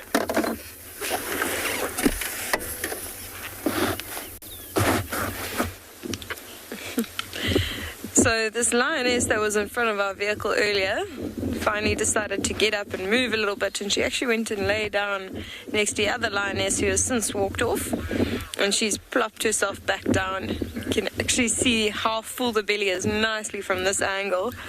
I mean, if you have a look, you just see that massive belly right at the back. You can imagine on how she really gorged herself on that Ngala, or whatever it was. I'm not actually sure. I'm just guessing that it was an Ngala based on the fact that they were in a thicket, you know, which is the areas that Ngala enjoy spending their time, because they predominantly are browse.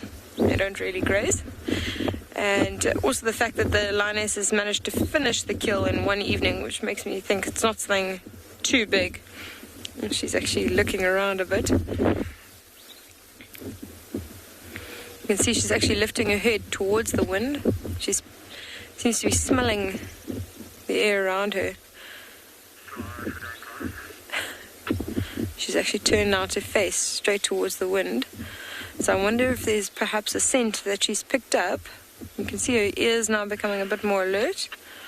It might be that there's something behind these thickets that the scent has just blown onto her. And she's just having a look to see what it is. You know, lions are very opportunistic hunters, so even with a full belly like this, they will still try and make a kill if an easy hunting opportunity presents itself. Very opposite to cheetah. You know, you were watching this cheetah earlier stalking that kudu, and the thought that went into that stalk would have been unbelievable for a cheetah, because they risk a lot when hunting. You know, they would have to take into account the amount of cover, if they had a good chance of catching it, the size of the animal, if they were risking injury, how hungry they were. So generally, cheetah wouldn't hunt when they've got a full belly, just like this lioness. Actually wonderful to even see a lioness sort of lift her head and move around, because they do rest for the majority of every day. So it's nice to see them a little bit more active.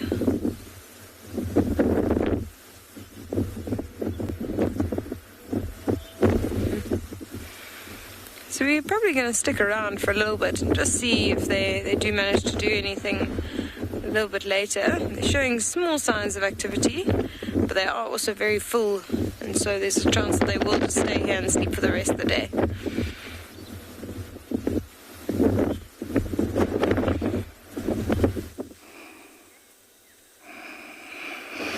Well, we are looking at olive baboons in that tree there.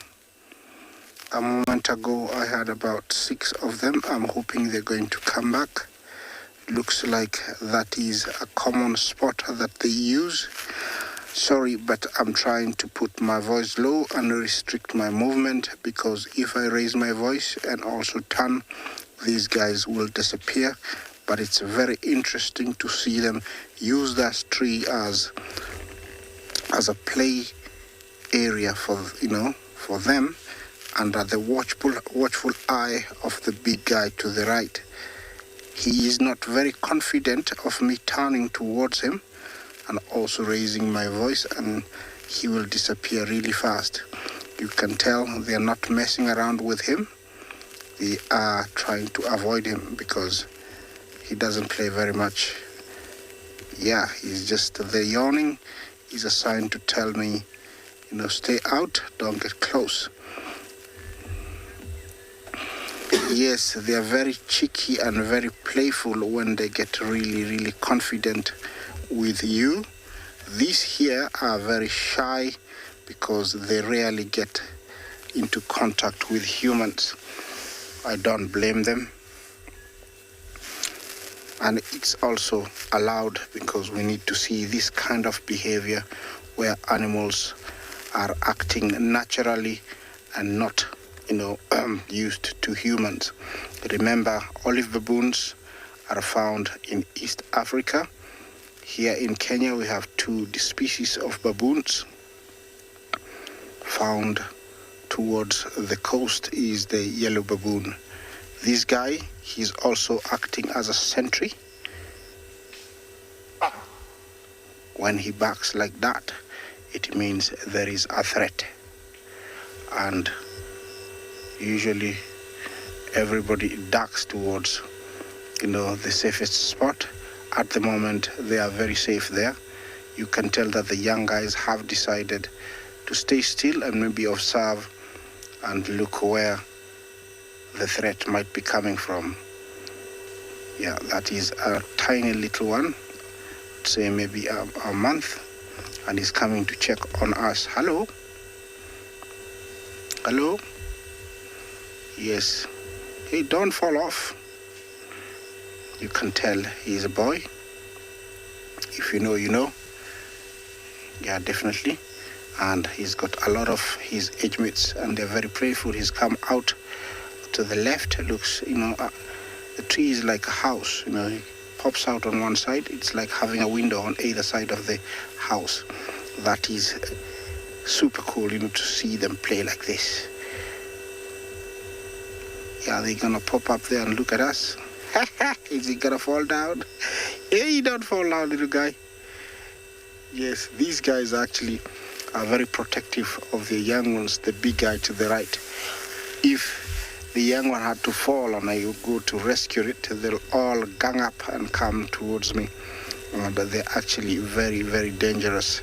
I have been chased a few times. You don't want to corner them, and especially if you've injured one or there is something that you're stopping them from getting, or if you corner one, it's no joke. They will come for you and they can inflict serious injury. You might think that one will drop anytime soon, but they're really holding. You can tell that guy is really holding on. He's trying to fight at the same time, hold on to the tree. Yes, anytime I thought he was going to fall. Yes, yeah. It's really nice to see animals doing something different sometimes, not only eating, but different kind of behavior. A troop of baboon is made up to around 60 members, and the ratio between females and males is almost the same, so there's no competition. Usually males tolerate other younger males, going around with their females, and when the females come into the prime of mating time, that's when they really take over the mating. You can tell that one has decided to groom daddy. Say, daddy, can I get rid of a few pests that have been disturbing you? This is actually begging for assurance. In the near future, if there's a threat and that young one is attacked, he will come out in full force to help, defend the little guy. Yeah. Okay, it wasn't long enough. And I think he's just like say, let me play a little bit, maybe I might come. Yeah. This play is actually necessary because while playing, they are using their hands and mouths and strengthening their muscles at the same time, getting full use of coordination between playing and holding on, so that in case of threat and something is coming really fast, they can really be able to get out of situation.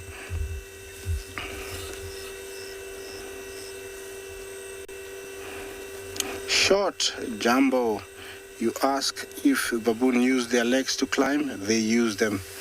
Yeah, without their legs they won't be able to climb a tree really well, and also to be agile around those bushes.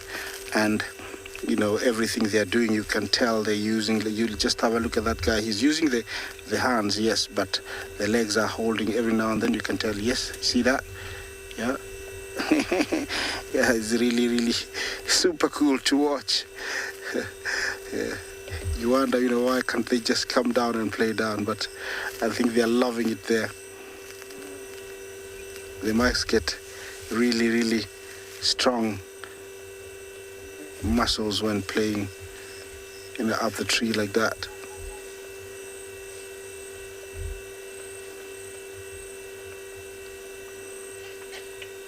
These guys are omnivores, so they feed on plenty of leaves, grass. At the same time, they'll feed on meat if it's available. Meat comes in different sizes and also kinds, from grasshoppers, spiders, dung beetles, worms, termites, even eggs from nesting birds, chicks, and also they do hunt. Their hunt is very different, unlike any other predator, because they don't directly participate in actually stalking or chasing an animal. What they go for is young foals from Grant's gazelle, Thompson's, Dyker, Reedback, those small antelopes. They go for their young ones, and how they do it is they pretend not to pay attention that there is a young one. They walk towards it, graze around like nothing is happening, because they're very smart. They'll get really close to it, and all of a sudden a big male will jump onto it. The youngster grab it.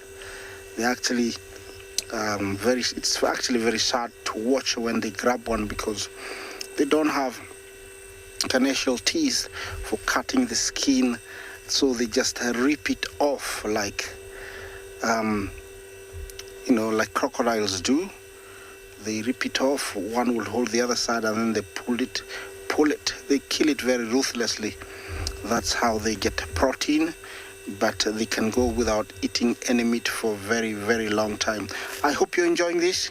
It's coming live and direct from the Masai Mara, the Mara Triangle. Continue talking to us, #WildEarth. Questions and comments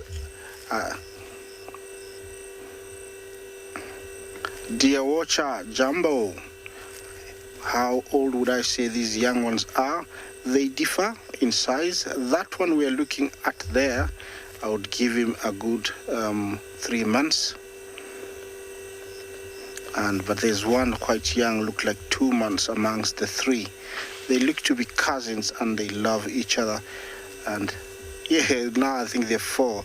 There is, I think it's between about 2 months. That is the age. They're actually very playful at this age. Baboons have a territory that stretches depending on the availability of food. Here, there is about 5 square kilometers. They have some favorite roosting trees that they can go to in different times of the year. So, for example, if where they are, there is trees and they're fruiting, there's plenty of fruit, they'll stick around here for a couple of days.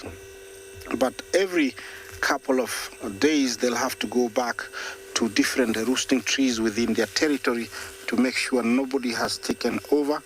And they do that almost every 4 or 5 days.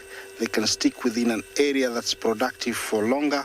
And when you get to the tree, it is evident that it is occupied by baboons at night, because there is lots of droppings and also plenty, of seeds underneath it. And the smell is unbearable. It is baboon smell, baboon droppings. We call it carcass. It's really smelly. So you can actually pick it up from a very long way. Usually it's an area most predators avoid, especially leopards. Only lions is the one that is not afraid of baboons. They're everywhere in this bush. It's only that we can't see them, but they're hiding in there, enjoying different kind of trees. Here we have the Kenyan green heart, which produces a sort of a fruit looks like avocado but smaller, and it's sweet sour. Elephants, baboons love them. Even I myself ate quite a lot of them when I was young and was out there looking after my family cattle. I loved it. Yes, I'm gonna give you one more chance to look at them, and then as we do that, we'll take you to another live safari vehicle.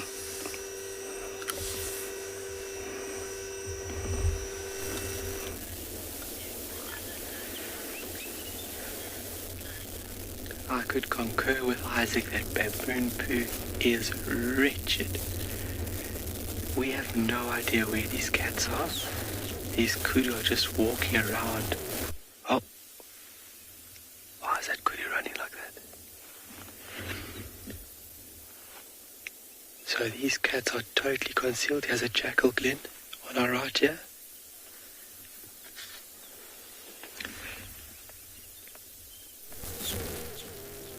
There we go. So that might have been the Jackal that was calling earlier. And Jackal will follow larger predators. And I think that the Kudu has got now the visual of the Jackal and is now focusing on the Jackal, which could give away these Cheetah. We have been focusing really hard to try and pick them up. We have got no idea where they are, so when it goes down here, it's just going to be a surprise. And as you folks saw yesterday with that lion, it was when that zebra turned away and its rear end was facing that lion took the opportunity. Element of surprise.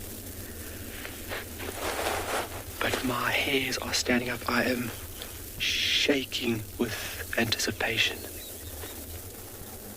When and how this is going to go down.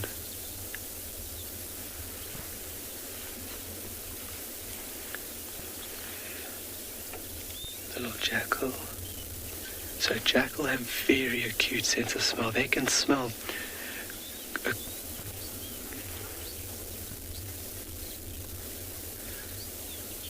Our Kudu adapted to the desert, not true deserts. These arid environments, perfectly adapted. Kudu are fairly widespread. The greater Kudu is the species that we're looking at, is fairly adapted and equipped to be widely distributed over South Africa. True desert, they're not really built or not designed in an efficient manner for them to survive in that very, very unforgiving environment. But arid savannas like this is perfect environment for a kudu. Perfect. We got the mountains, which they inhabit as well. Oh, this jackal's got the scent of somebody. There's two jackal now. So definitely the pair that we had vocalizing a little bit earlier. And their very acute sense of smell is leading them to where they need to be. And maybe they give the cheetah away to us, hopefully not the kudu. It's got to be one of my favorite animals in the bush. Cunning, clever, resilient, just all in all, perfectly suited to exploit anything that is available. Oh, it's beautiful. Wow. How amazing is that? So, very, very beautiful individual. You do get other species, or let's say variations of jackal. This is the black-backed jackal. You'll see that the ears are not as red as the one is in East Africa. Oh, do you guys see the cheetah jackal?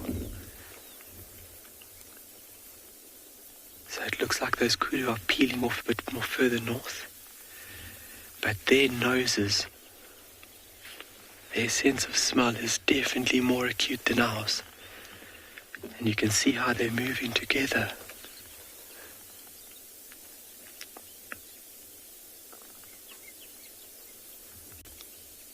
What a morning we are having here. Please guys, any comments or questions, don't hesitate to drop us a few words, #WildEarth.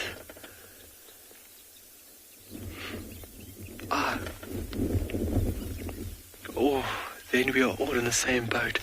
A question that was asked yesterday, has there ever been a sighting of King Cheetah on Tswalu? I asked Mr. Dylan Smith, he says never. There's never been a sighting of King Cheetah on Tswalu. So there my knowledge, not only my general knowledge, but also my local knowledge has grown because of that phenomenal question that was asked yesterday.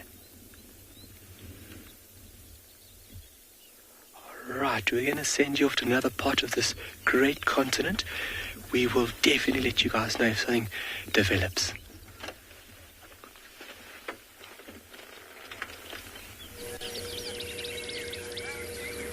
Well, we were just driving along, enjoying ourselves, and this girl. Can you see how well hidden within this guari bush? It is Tlalamba.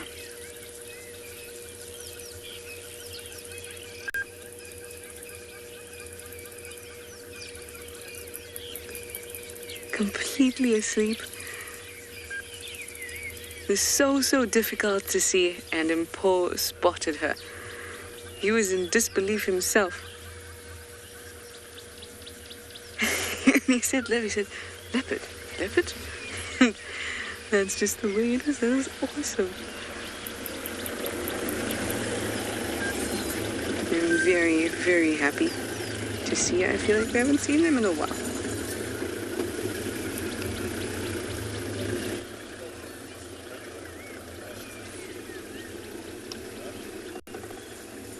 Oh, look at that face. Look at that face. Oh no, everyone found me. I thought this was a good spot.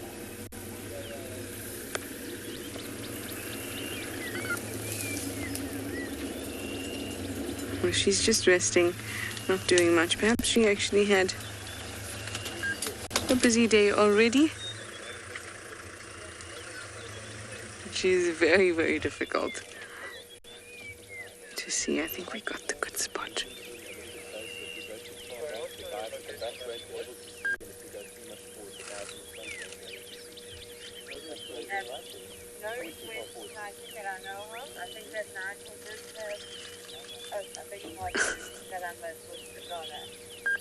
Oh.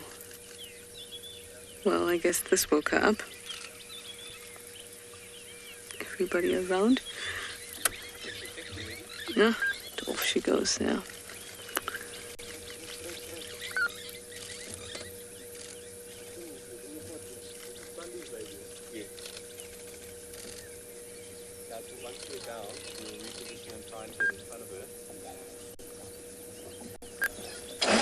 A lot of you are asking if she's pregnant. I remember the first time I saw and I thought that maybe she was. It was when she had that kill in the big Tamboti by the Jackal berry, by Gari Cutline. There we go. That was the first time that I saw her belly look rounder than I'm used to. But also she was sitting in an awkward position, and it's very difficult to tell if a leopard is pregnant. There's a certain position of the fullness. There she is. So I don't know. I don't know if she's pregnant. I hope she is. But we'll just have to wait and see.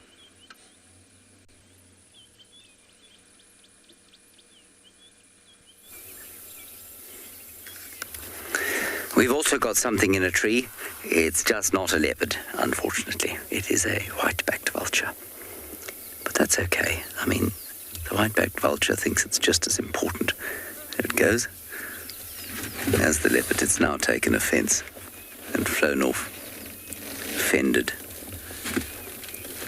Now, the wild dogs were found again, north of the boundary, alas. That's a lovely view there of an antenna and an orange bungee cord. And so we are trawling the east, still looking for perhaps sign of Tundi. We're going to trawl off towards the west and see what else we can find there. But I'm afraid the dogs are not a possibility at the moment. I did just see another small raptor fly in here. I thought maybe that is what arrested the attention. There it is. No, that's the dove. That's not very entertaining. I'm not going to show you a silhouette of a Cape turtle dove because I really think that you won't be very entertained by it.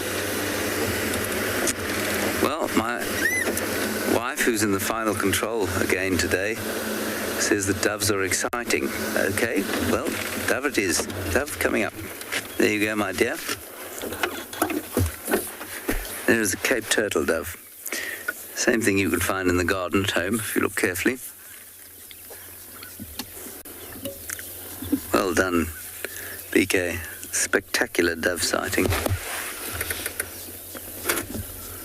Gosh, you can see every detail.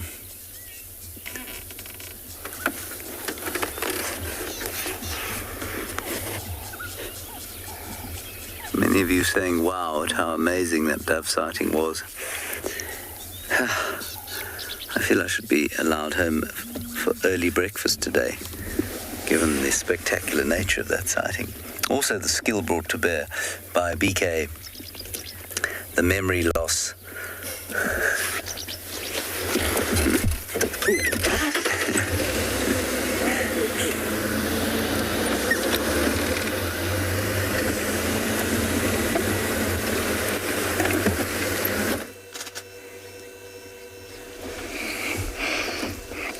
Well, from my baboons, very playful in the tree, to another beautiful sighting of a big herd of elephants. Here I have a small family of a matriarch and everybody else is here. Lots of young ones, but there is one bully bull who's been going around and checking everybody. Is like he's doing his rounds and counts, and some of the youngsters haven't been liking that. They've been taking off. There he is the big bull there. He's been bullying everybody. Can you imagine the weight of that trunk? And the youngster didn't like that at all. It's too heavy. I don't know what that was the meaning. Maybe it's one of his sons from previous. But he is a very big guy. Look at him. Very, very beautiful. We're quite a distance, eh? Yeah, he's a big guy. These are the kind of guys you want to see. Thank you for your appreciating the size of the tusks. Yeah, you rarely get to see this size anymore, but we have a handful of these beautiful size males. Looks like everybody is retiring towards the bushes, and it is very common for them to do this when the heat picks up, and also they let the plains free for the wildebeest, and then they come out when the wildebeest are stuck in one area or the other and graze on the grass. I don't know if he'll be sticking around very long with the females, because it looks like he's coming into season and all he wants to do is to find a female in estrus. Yeah, bulls like this stick together, but every now and then you'll come across a lone one. The color of elephant skin is gray, but it differs from one area to the other depending on the kind of soil that is available, because when they wallow and mud bath, they apply the color onto their skins, and so they can be very different color. Looks like that female was checking him out, making sure that it was the last guy he saw maybe 2 or 1 year ago. Here, elephants roam freely, and they can travel a very, very long way, all the way to Serengeti and all the way to Loiters. Loiters is around 400 kilometers from where I am. They can go all the way to Mara North, where that is the conservancies are. They have a huge area to roam, but it seems in the present years we've had a good influx of female herds that are doing really, really well. That is Cross Tusks. We know her. I've known her for quite a long time, maybe 15 plus years. So it's always nice to see elephants that you have known. Looks like she's carrying a young one. She's very, very, very big, abnormal size or abnormal belly. The best way to tell if an elephant is really carrying a youngster is to look from behind, and you'll tell that the stomachs are usually sags more towards the left, or is swollen more to the left. Yeah, this bully bull is still bullying that little guy. He is not liking it, and he's trying to get off. I think getting into those bushes will secure his safety and freedom.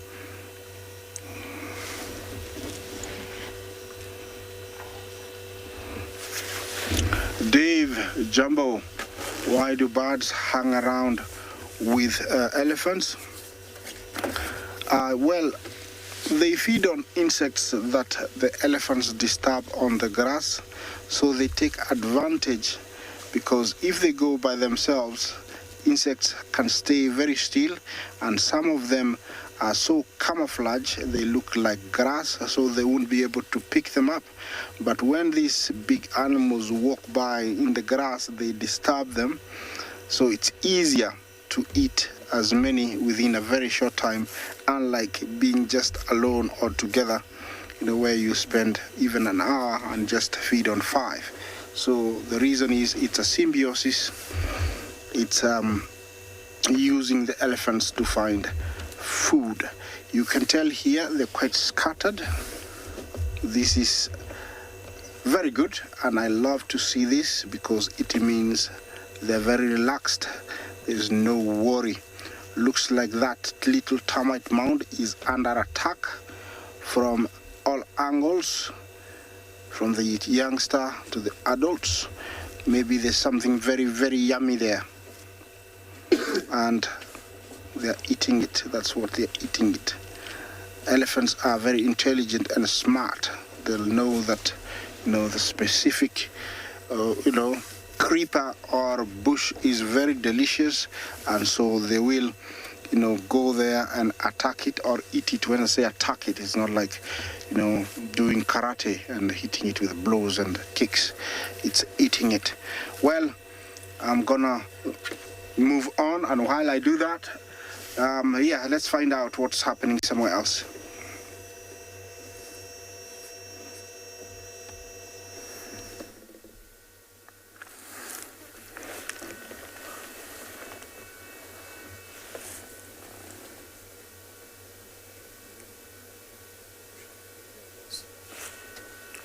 So from the other side of the Mara, we come across a lone cheetah. And this cheetah looks like she might be trying to hunt. She's super hot, that's why she's lying on shade. Not quite sure who this cheetah is because we're not at a good distance where we can be able to tell with the markings and be able to identify her. So sometimes when cheetah fail on an attempt to hunt, they will pick up a spot where they'll rest under a shade or maybe go drink water. And then after they've already had enough rest, then they carry on trying to find food. So this is a preferred habitat for cheetah because it's a good place where they can conceal or hide themselves, despite them known to be hunting on very flat ground where there's open space. Because most of the prey they go for as Thompson gazelle, impalas, those kind of prey we prefer short grass plains. So in look for them or in search for them, these cheetahs have to walk from different habitats to different habitats in search of prey. They range from a very big area, which is about 1,500 square kilometers, where they roam from end to end and sometimes in the middle of where they will be marking their territory. So we'll just wait here and see what he or she will do, because it seems like a perfect time for them to hunt. It's actually looking around. Could be now. It's almost one of the time that she might go out on a hunt. So we'll just wait here and see what will happen next as we take you over to another safari vehicle.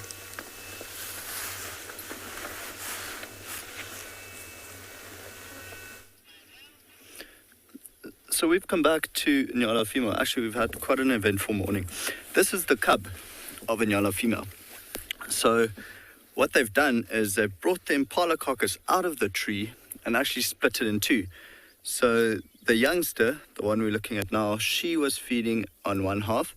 The Ngala female was plucking the other half. So we thought, we'd try follow her for a while. Then she stopped feeding as we approached and she walked away, saw some warthog, started stalking them, very unprofessionally, I must say. Her head was held high and she was more trying to look where the warthog are than actually listening. So the warthog saw her and then they scrambled. And then she decided, okay, let me just come and relax on this termite mound for a little while, but keeping a very close eye on us. And I must say, I am blown away by how big she's gotten. She's still very aware of everything around them now, and more so because the carcass is out of the tree. So should any hyena come into this area, they'll definitely steal the carcass, and it's not like there's too much left. I'd say maybe 30%, 20% of that carcass is left. So not too much. I think they've had enough of it, but it's still a loss. Still extra effort to go and hunt again tomorrow if you don't have to. Hey, but beautiful little girl this. Or not so little anymore. Yes, she is a year and a half.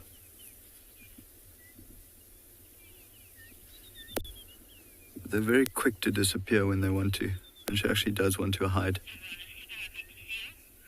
I'm glad everyone seems very, very happy to see her. So am I. So like I was saying, Odie and I have had quite the eventful morning. We, you can see her dipping down. I think she's just looking at her mom and what she's doing. So any movement in the bush now will catch her attention. Any little sound in the grass or crack of a leaf or stick or twig catches her attention. You can see now there's a vulture circling above us. It might actually come down and plonk itself on the tree. There's a second one coming in. So this is bad news for them. Yeah, Odie and I left the leopards, and then we went looking for the male lion that we heard calling earlier. Found his tracks at the watering hole going west, and then were on foot for a little while, looking around, and then spotted a lion in the distance, and it was the Birmingham young lioness with her 2 cubs, and they've also grown immensely. Sadly, where we were, there was really no signal, so we couldn't show that to you, but we'll probably go back into that area this afternoon and see maybe they've moved, and we can show them to you. But all of them looking to be in very good condition. Shame this little girl is completely out of breath. I think after trying to run away from us, stalking warthog, and then the heat of today, it's stressing her out. She's now watching the vultures, which have just landed in a neighboring marula, almost probably about 30 meters away from where the carcass is on the ground.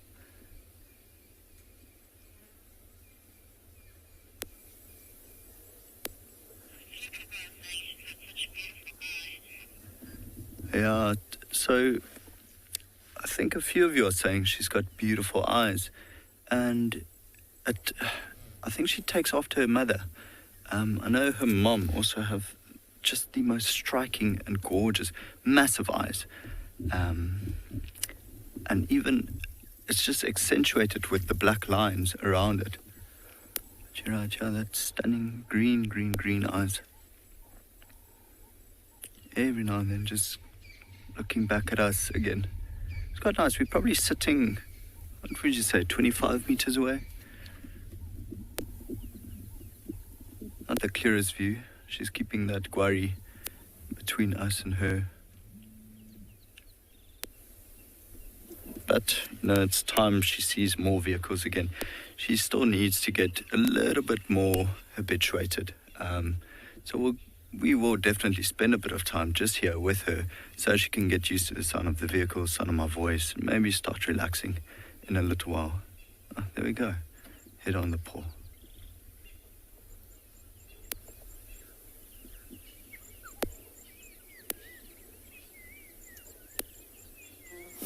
We've got quite a fun little situation playing out here with some giraffes, I nearly said.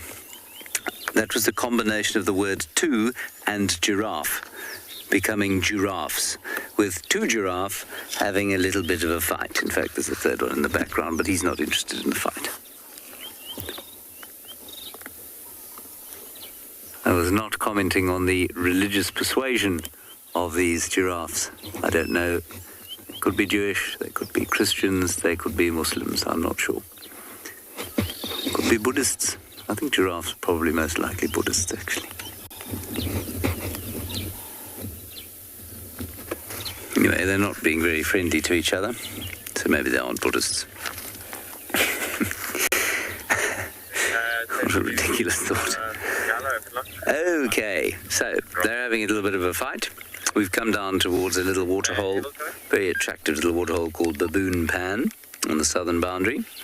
And we've come down here because it's got quite hot. And there's some zebra that have come down to have a drink, while those vicious giraffe have a fight with each other.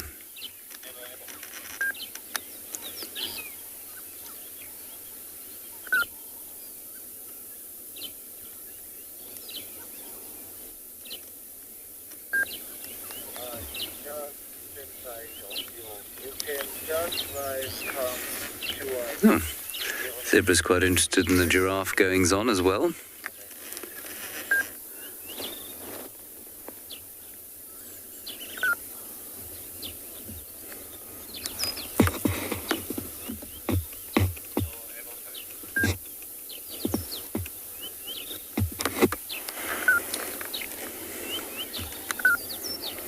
It's such a lovely kind of... Ooh, it really is getting quite angry now.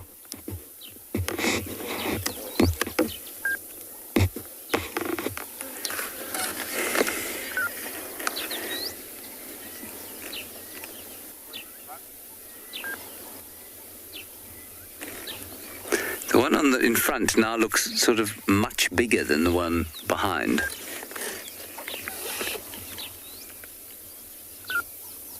Ooh, and you can actually hear the thud.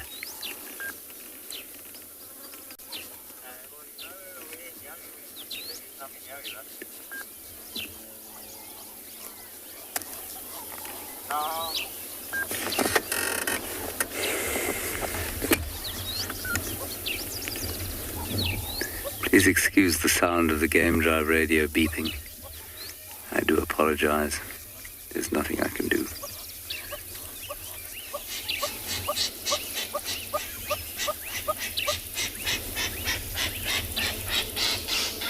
And that is the sound of the lilac-breasted roller. It makes a foul noise.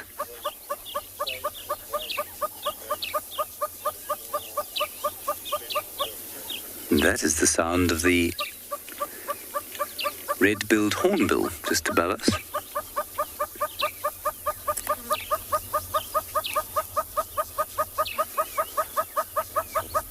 All sounds very summery.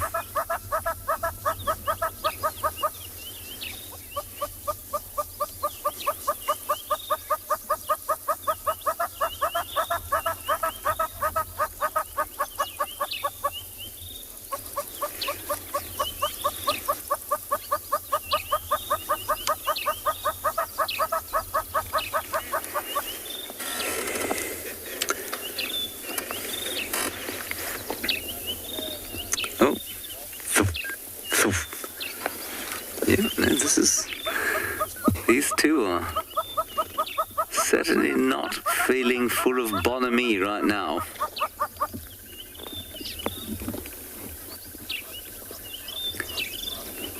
Yeah, they'll serve. In fact, it looks like giraffe do just about everything in slow motion, even when they're running.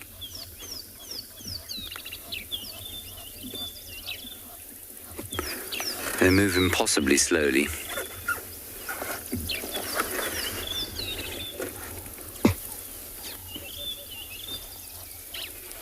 I wonder if that hurts. I think we're going to sit and just see how this plays out.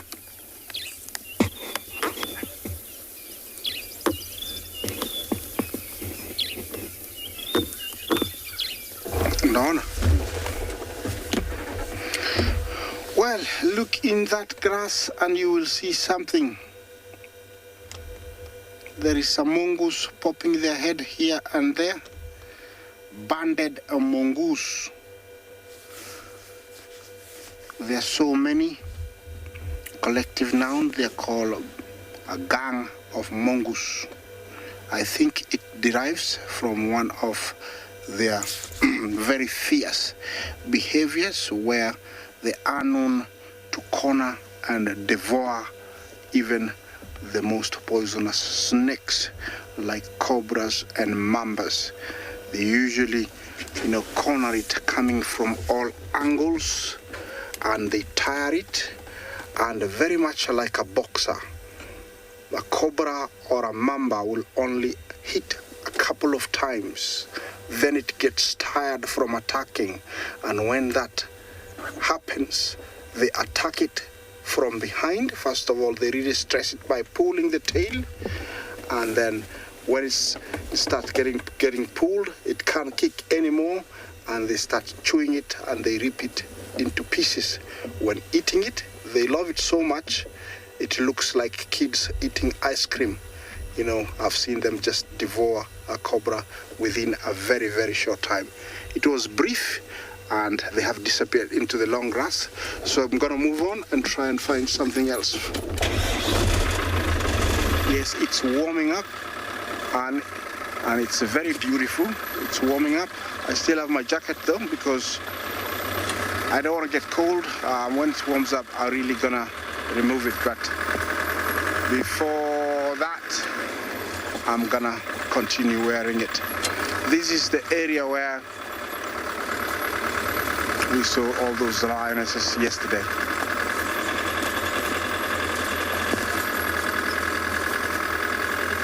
Well, I'm gonna continue driving. Hopefully I'll find something else for you guys. Let's find something somewhere else.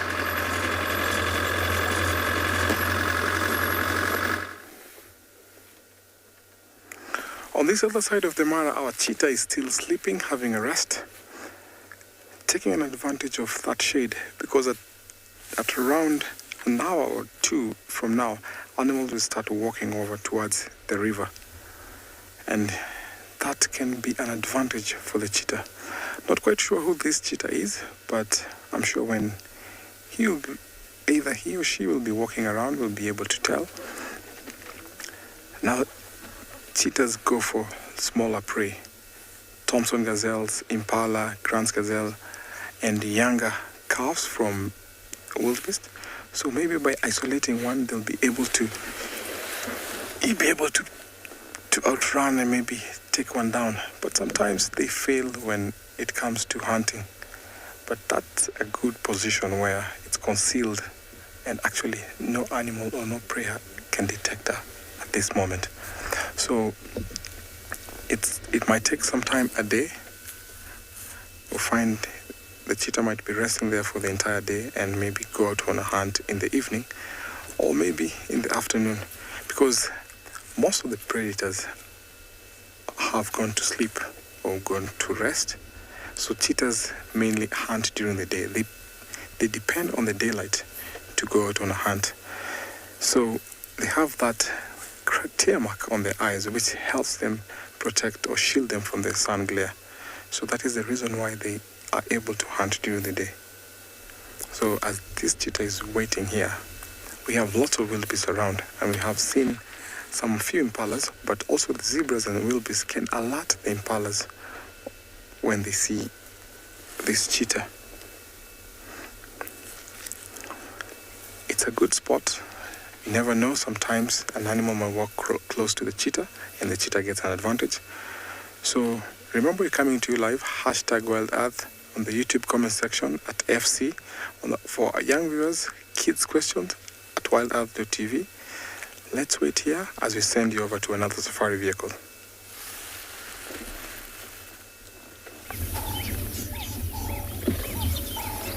The battle royale continues in slow motion.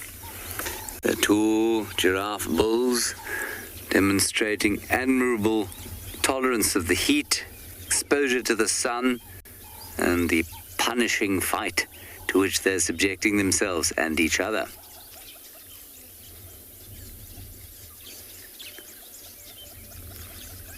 It is quite interesting, though, because one of them is substantially smaller than the other. And in fact, it seems to be the aggressor that is smaller. They're both quite pale, though. So you'd expect to find them in a group.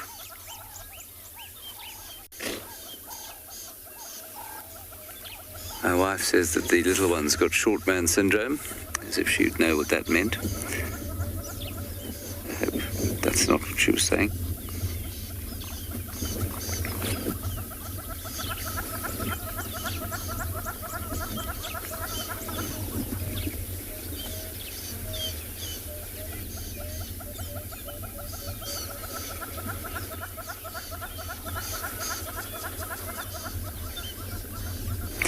Nick, yeah, they can apparently do serious damage to each other, but I've never seen a serious injury from a fight like this.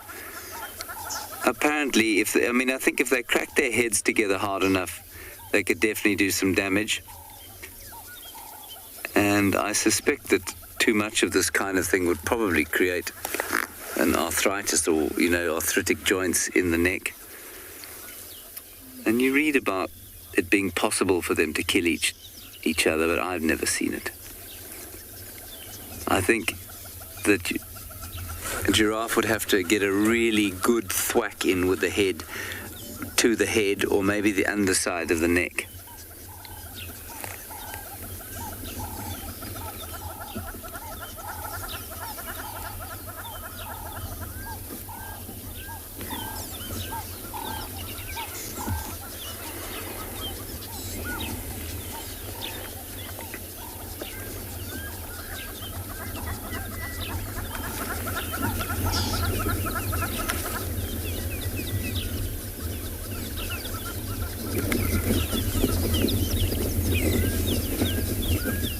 But you can see that they're not exactly making massive contact, are they? It's not a kind of loud, thwacking noise.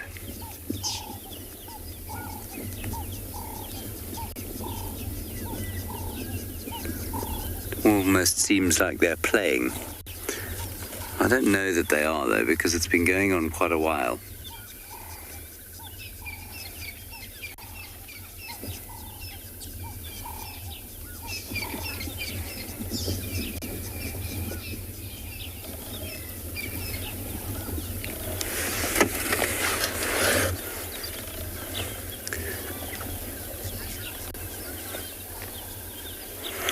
Right, they're fighting for dominance. There might be an estrus female nearby. They might just be sorting out their little hierarchy, which is not a particularly rigorously enforced hierarchy, but they do have a little hierarchy in the groups. So I think that's all it is. Maybe the youngster just trying to assert himself, as youngsters are wont to do.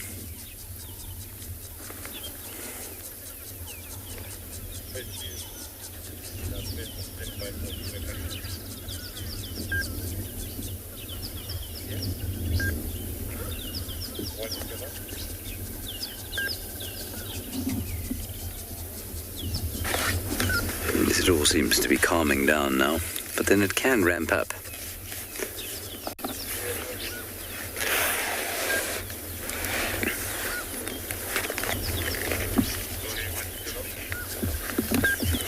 I think we'll leave these chaps to it and head off to the west.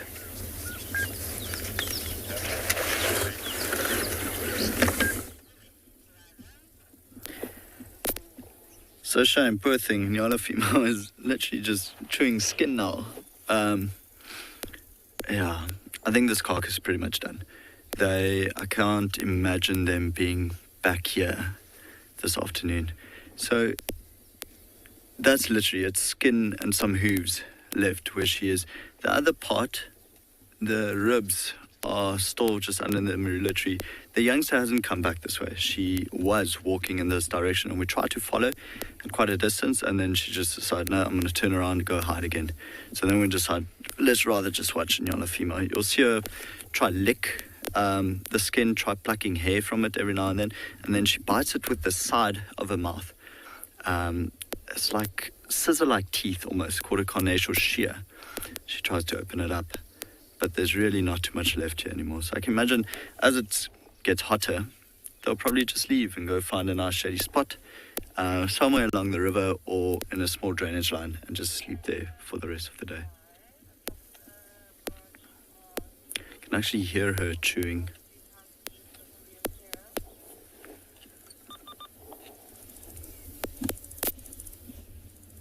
But yeah, all the good parts are now gone. However, if you have to hunt up for yourself out here, I think you'll just eat whatever you can and as much as you can when you can. Though by looking at both of them, I don't think they've struggled to survive too much. Megan, I'm sure you're jealous. It's making Odie and I hungry as well. We're just looking forward to breakfast soon. So Megan, yeah, I'm sure it looks very, very tasty. A lot of hair to eat, which is why she tries to pluck it out before or lick it off.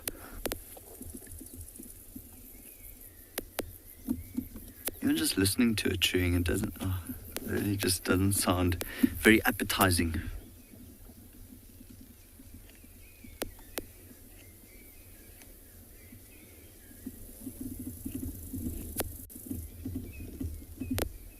So it's quite funny to watch because you can imagine it gets so many things stuck in her teeth as she chews through that. And it's not like a leopard can't go find a toothpick and quickly pick it out. I think it's quite tough. I think what we'll do is probably leave these two, let them feed, and then carry on a little bit further onto a watering hole, see if there's any action there. It is really getting very, very warm now. So we'll leave them to it.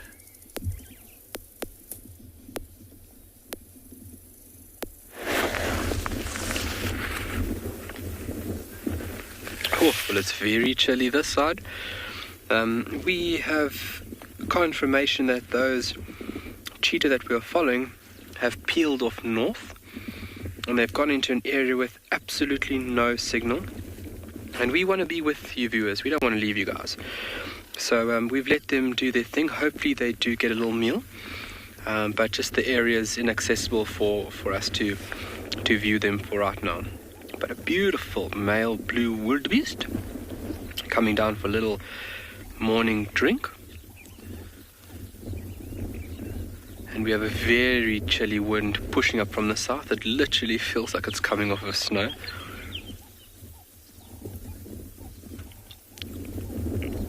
And this dominant bull just walking in here, having a little drink, doing his daily business. Could make his way now to that mineral block. Very strong looking individual.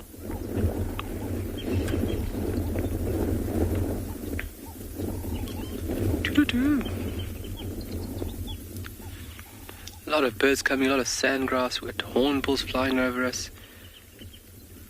A very songful call in the background is a chestnut-vented tit babbler.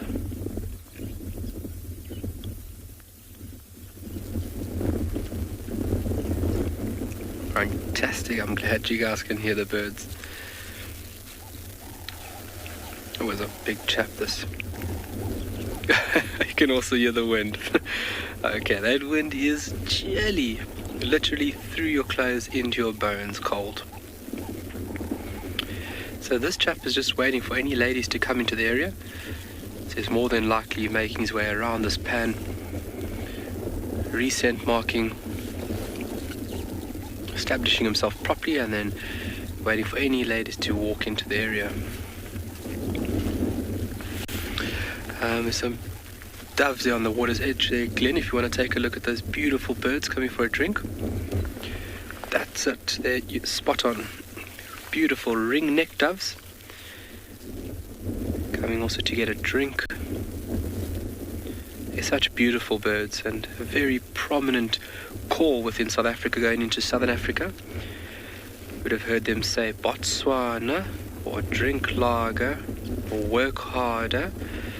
It's always very important that when you start birding, just create little stories on how to remember the bird name, or bird call, sorry. It makes it a lot easier for one to remember them. It's the variety and the complexity. Oh, yeah, he comes back. There comes our wildebeest back to the water. It's almost like he's like, I also too want to be in frame. But we're going to send you to another part of this wonderful continent, and we're going to hold out here for you guys.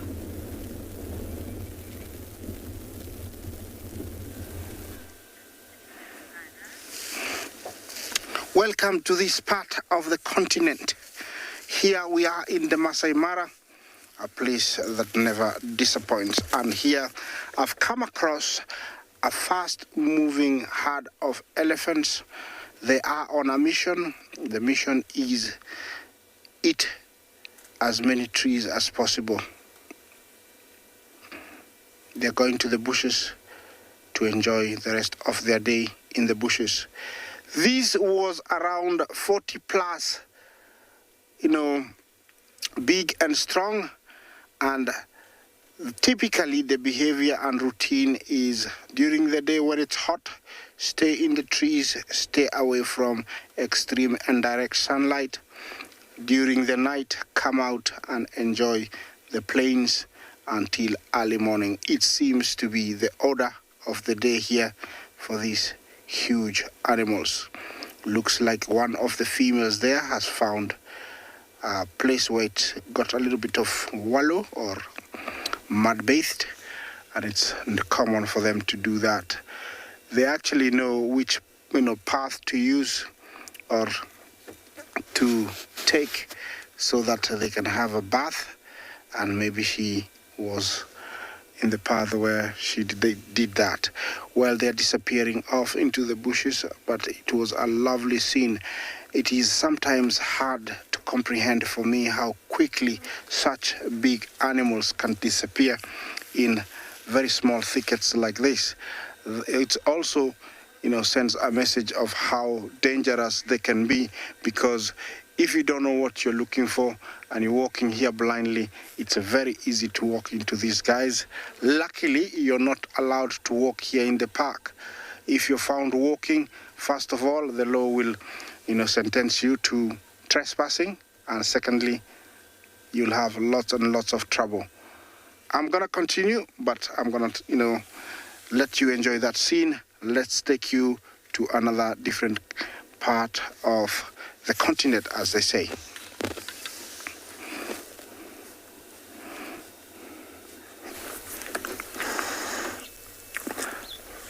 It's always nice watching elephants grazing and walking around, especially when they have calves.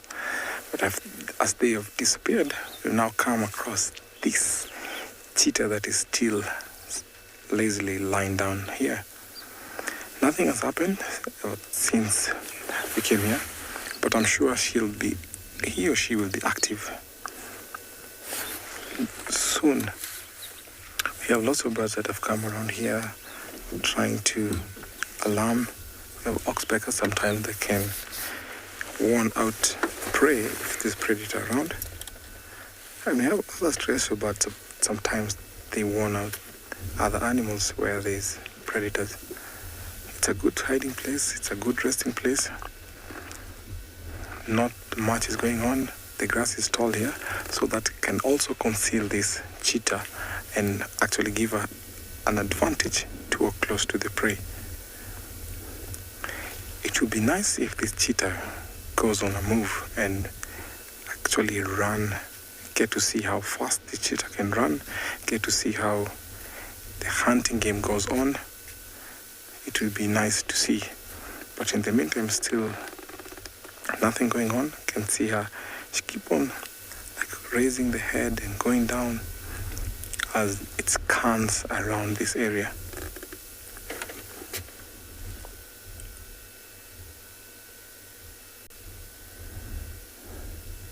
Yeah, it would be nice. Oh, something spoke the cheetah. They have a good sense of hearing. So any slight movement in the grass, they can pick that. And of course, they have a good sight. They have a good sense of smell also. So this is one of the bottom list of the predators. So can fall prey to lion, leopard, or even hyenas. Even though they're super fast, they cannot outrun predators for a long distance. That is the reason why they have to conceal or hide in the bushes.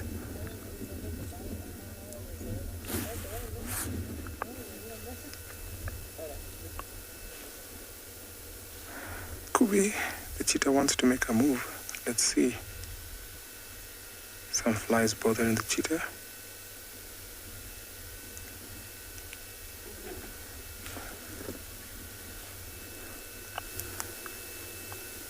Maybe got sight of something.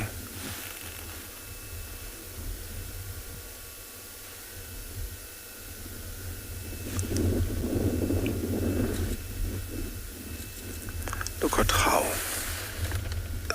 the spots and the markings are super beautiful.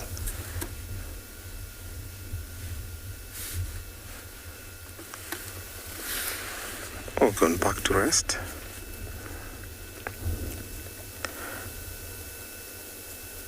So these animals have a special adapted way of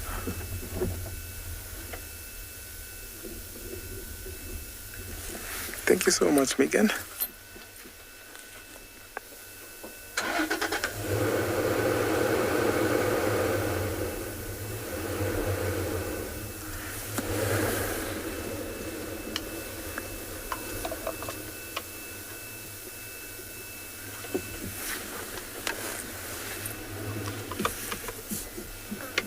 I'm not sure if it's too hot for him already, but it seems like a good time to go out for a hunt.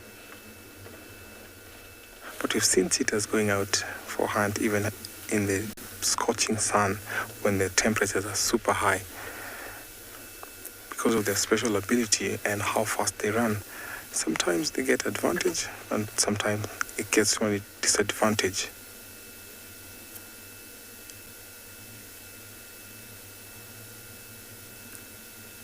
It's unfortunate that the cheetah numbers are going on a decline because of habitat loss, human-wildlife conflict. But here, it's so nice because we are really protected with the rangers who are doing a very good job. So whenever we see cheetahs, it's always a delight for us and I'm sure for all the viewers watching this right now.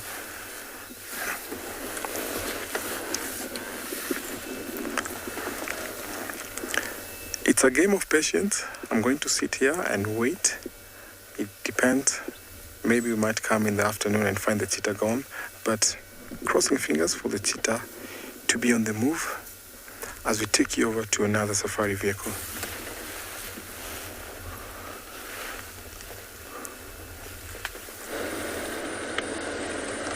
I hope that your cheetah gets on the move too. Thalamba got on the move and went straight into the Mowati in a very dense part. But then also there was a lot of vehicle pressure, so I had to pull out so that others can see her. She's still in the Mowati apparently. And as soon as we get a space, if it happens to be before drive ends, that would be awesome. If not, we'll have to look for her tomorrow. Short and sweet visit with the princess. So now we're just driving about. It's getting quite hot.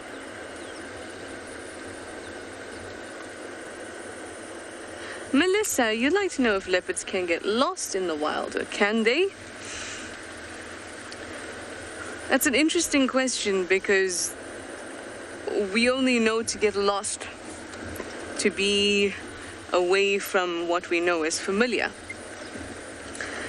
So they can go away from their territory or move away from their territory, but I don't know if that counts as being lost because we have context for loss.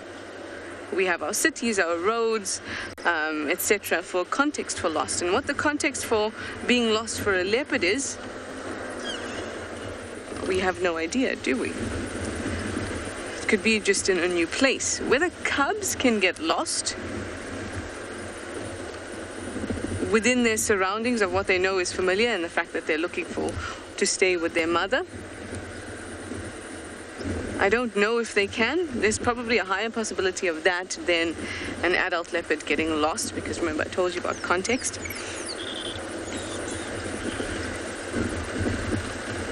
But almost always the mother has a very good idea of where the leopard is at any time, and she stashes it, and the behavior is that the leopard would stay in that particular area until the mother comes back for them. Here we have some starlings, just looking great on this tree. I find that a really interesting question because of, for us, being lost is something sad, and that's because of our social structure. We look for people, we're social creatures. Leopards are not. In fact, the further they go away from their home range or their territory, for the case of mating or anything like that, then the better it is, because then they have they're mating with a gene pool that is not constricted by their area. It kind of makes you think about, the things that we understand as humans that feel so fundamental, but actually they're not very of much meaning to other animals.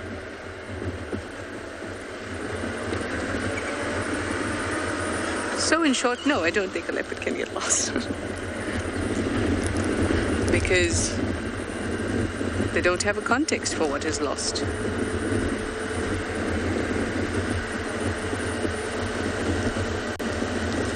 Perhaps if they kept on walking east from here and hit the beach, they might think, whoa, this is not the usual place that I hang out in.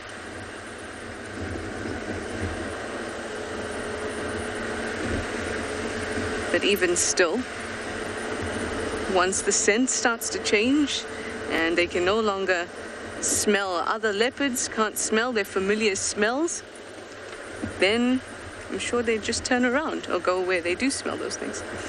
Very deep this morning.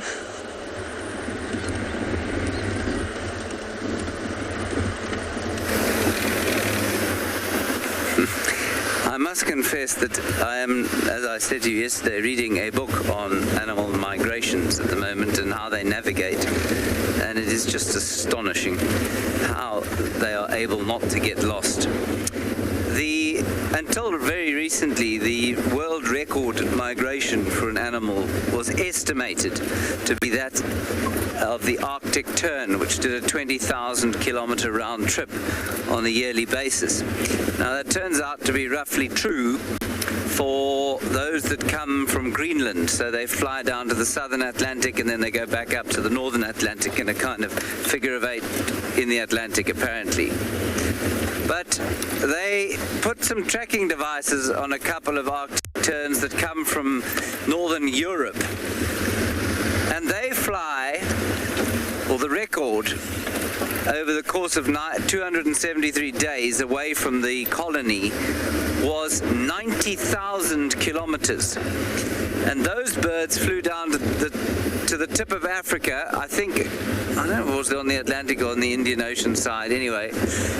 And then they cut across the Southern Ocean to Australia before going down to Antarctica where they summered there, and then they flew back up the Atlantic to the Netherlands, which is where those particular ones were ringed. It's astonishing.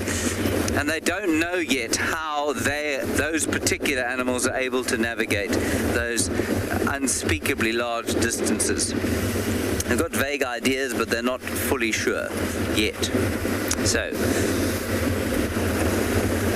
and I was just reading also about bees and their navigation and how what is so amazing is that we all kind of understand that, or I mean, anybody who's read a little bit about bees knows that they do this waggle dance in order to indicate to their fellows where a suitable nest site is, or hive site, or where a suitable food source is.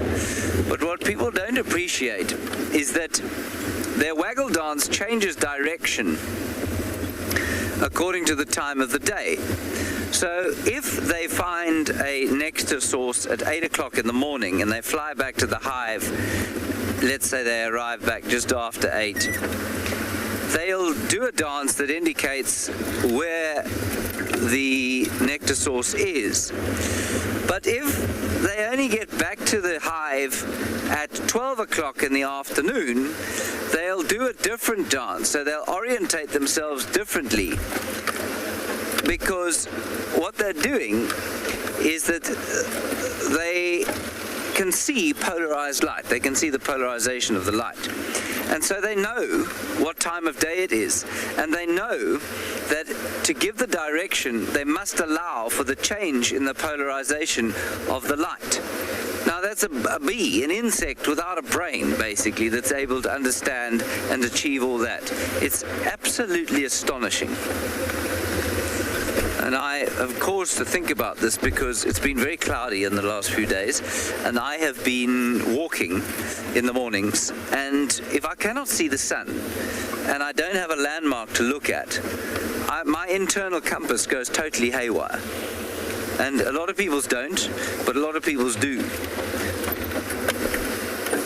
And yet bees with no brain at all are able to indicate direction through understanding the time of the day from the polarization of light. It just blows my mind.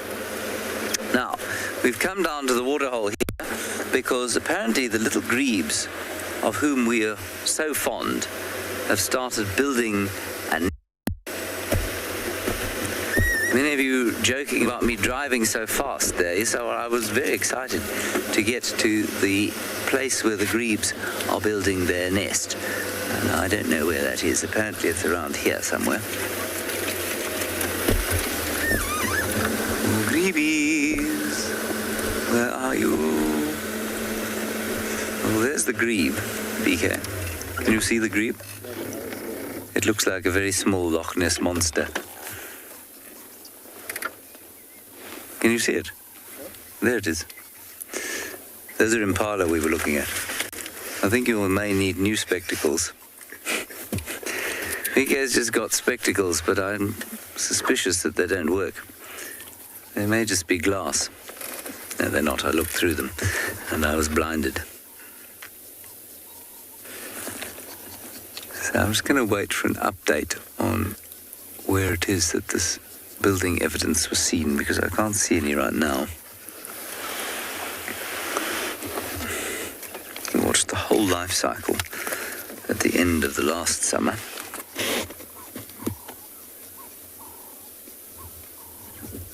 I'll just scan the shoreline. Sandy says the nest is to the right of where I am. Okay. Any more than that? Where the old nests were?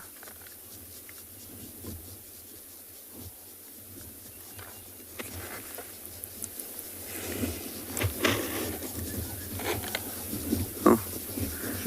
I'm just going to wait here. Let's just quickly go back to the impala, BK. They're having a fight. They're getting very upset with each other. Good morning, I'm closing down.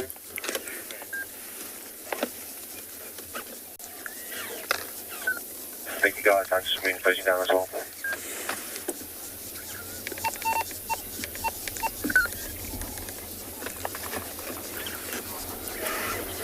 Thank you guys, I'm shutting down.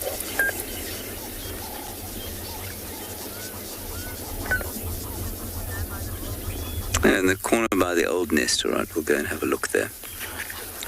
Come on then, BK. Let's leave those. Well, no, let's not. Let's carry on watching them. Looks quite interesting.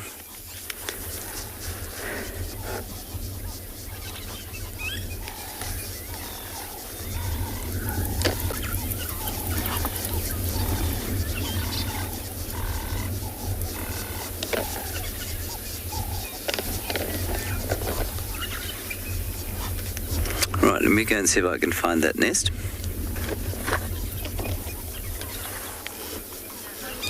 No, never mind. We're going to carry on watching these impala for a little while. This is a proper fight here.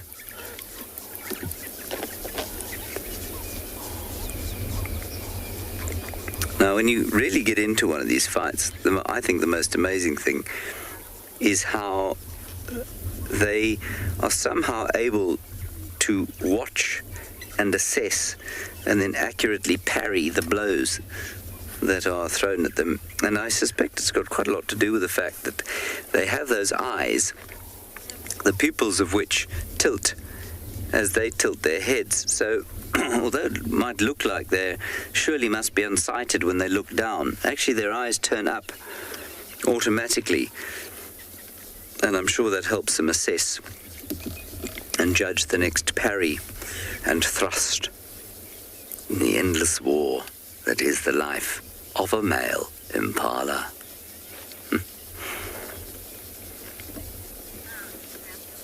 Now I'm going to go and look for the nest.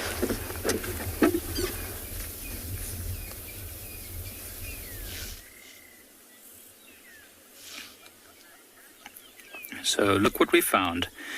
We left it for a while this morning, and then now that young male, long distance visual, as I'm sure you can see, this young male's back in that very spindly leadwood tree with his wrapped impala carcass. There's another vehicle coming into the sighting, so you can see that leopard is wary.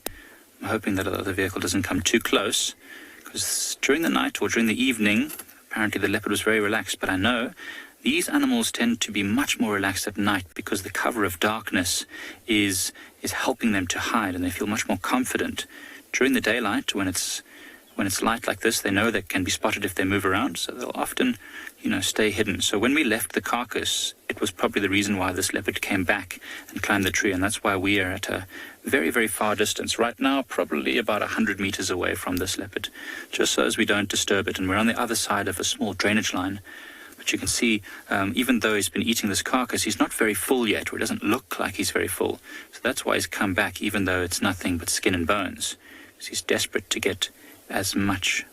Yes, he's a nice big leopard. I think it looks like a young male. I mean, at this distance, obviously, I can't tell, but I just saw the images from the landowner last night. It looks like a fairly young male. He hasn't got a thick dewlap yet, which is that flap of skin which tends to hang down under the chin of a big male leopard, but he is going to be huge once he is in his prime. I think he's still quite young, only just a few years old maybe, just from what I can see.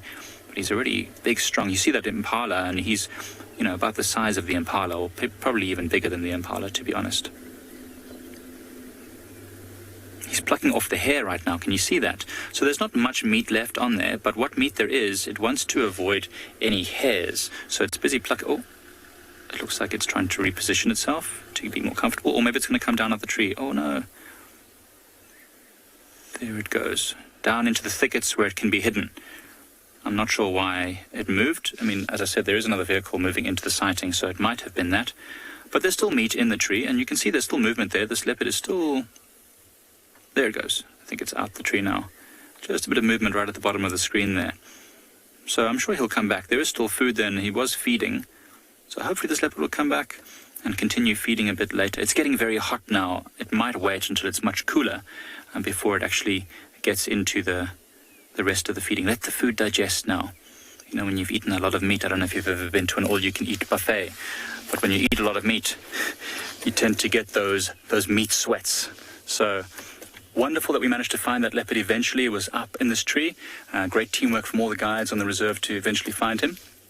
So let's have our fingers crossed that he'll get to eat more of that carcass and have a great day.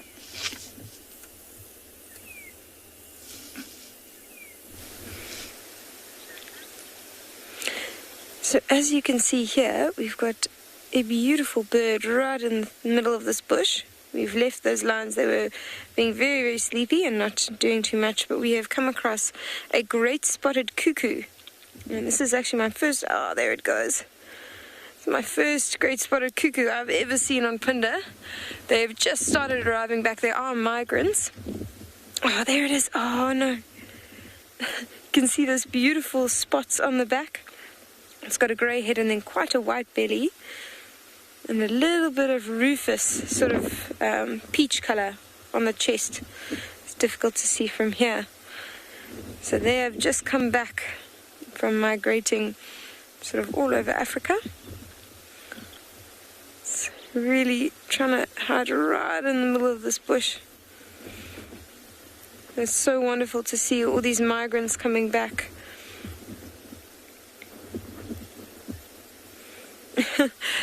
Well, I think it is going to be a new bird for a lot of our viewers, because it's certainly the first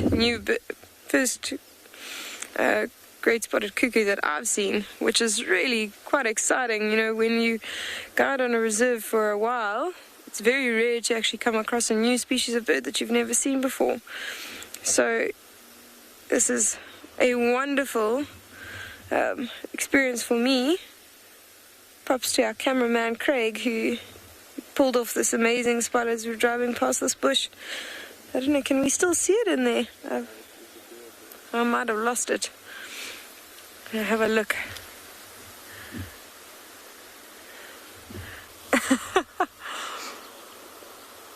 Now, this is the wonders of the bush. Actually, when you find, there's always something new to see and learn and experience. And this is a great example of that. Just driving along, you're not expecting anything new. And a cuckoo that I've never seen on the reserve before just popped up in the bush. It's going to be quite fun to go back and ask the other rangers if they've seen one here recently, or if it might be the first record on Phinda. I don't know where it's gone now. I'm hoping it's still somewhere in this bush. How exciting was that? So what we might do is we actually might stay here and just have a look around and see if it pops out into the open again. I'd love to have another view of it. But that was great. So we'll stand by and we'll send you to another live location.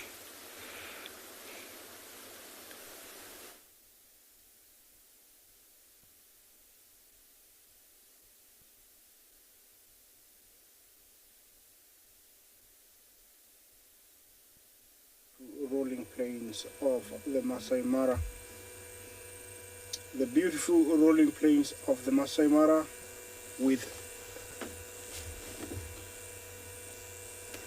we're beautiful, we're here with buffaloes and elephants and the beautiful settings of the Masai Mara. This guy looks like he's on a mission. He's a late comer, I would say, because the direction he's heading is where all those big herds of elephants have already headed, and he's trying to catch up. We have seen quite a good number of bulls recently. Maybe some females will be coming into season quite soon, and we might expect to see some young ones in about 2 years. Where I am, I have come across the biggest herd of buffalo that we have in the Mara Triangle, and they're about 500 plus. They spread out everywhere. As you can see, that tree is called the shepherd's tree, or Boskia, Coriatia, and it's one of the trees that dot the plains. Look at the amount of buffalo. Look at that stunning scene. Thank you for the comment. They just spread out everywhere. They just scattered everywhere. They look like small little dots, but they're everywhere. This is the African buffalo, and this is a huge breeding herd. They do very well in areas where there's plenty of grass. Of course, there is no shortage of grass here in the Mara. There is this particular one bull who's got an impressive rack or a set of horns, and he's going to use it, with his friends. You can see that he turned around and everybody moved away. Same time, he's quite a big size. These guys are almost a ton in weight for the fully grown males, like this one here. They usually stop and stare at you like you owe them something. I compare them to the taxman. They have that eerie look when they look at you. And here, everybody is at peace. Everybody's, chewing the lovely grass, while some others they're chewing cud, regurgitating what they ate and filled up their tummies this morning. This is an animal that's only hunted by lions and sometimes hyenas. Sometimes they gang up and attack those predators. So they are rarely hunted unless conditions force them to be hunted, like one is weak, one has got a broken leg, then it will be hunted. Yeah, well, it is a very lovely scene. I'm going to let you continue enjoying as Bungay rolls the camera. And as we do that, let's go find out what's happening somewhere else.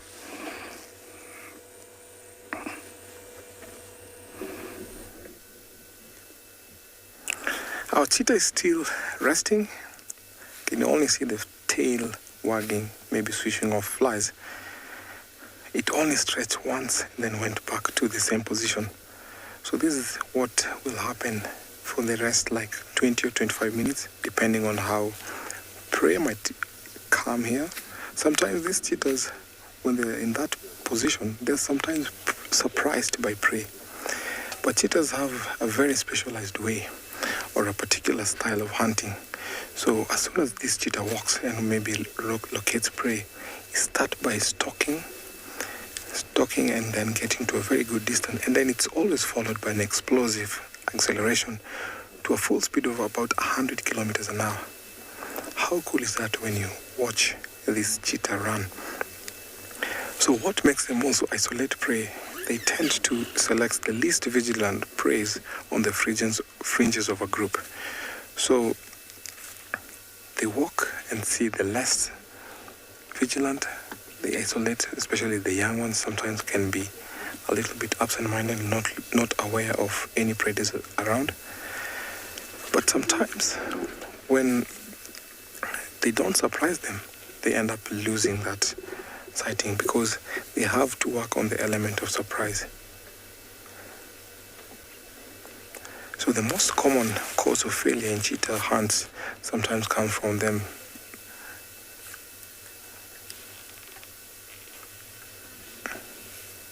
before they get seen.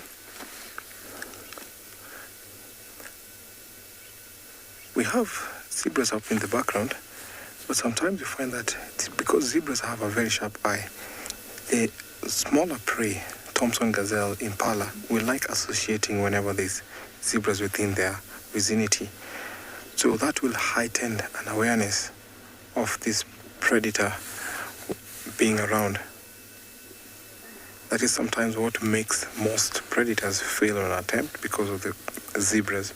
Sometimes also topis, because of their good eyesight, they also make these animals not get too close to prey, because as soon as they spot the predator, they will start alarming, snorting, and of course the other animals across or near that will be able to see.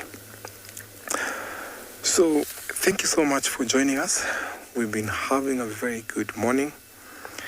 So thank you so much for your comments and questions. This has been a very wonderful morning. We've had lots of interactions. We have elephants, lions, and all that. So see you again at around 1600 hours, 1500 hours. Bye-bye.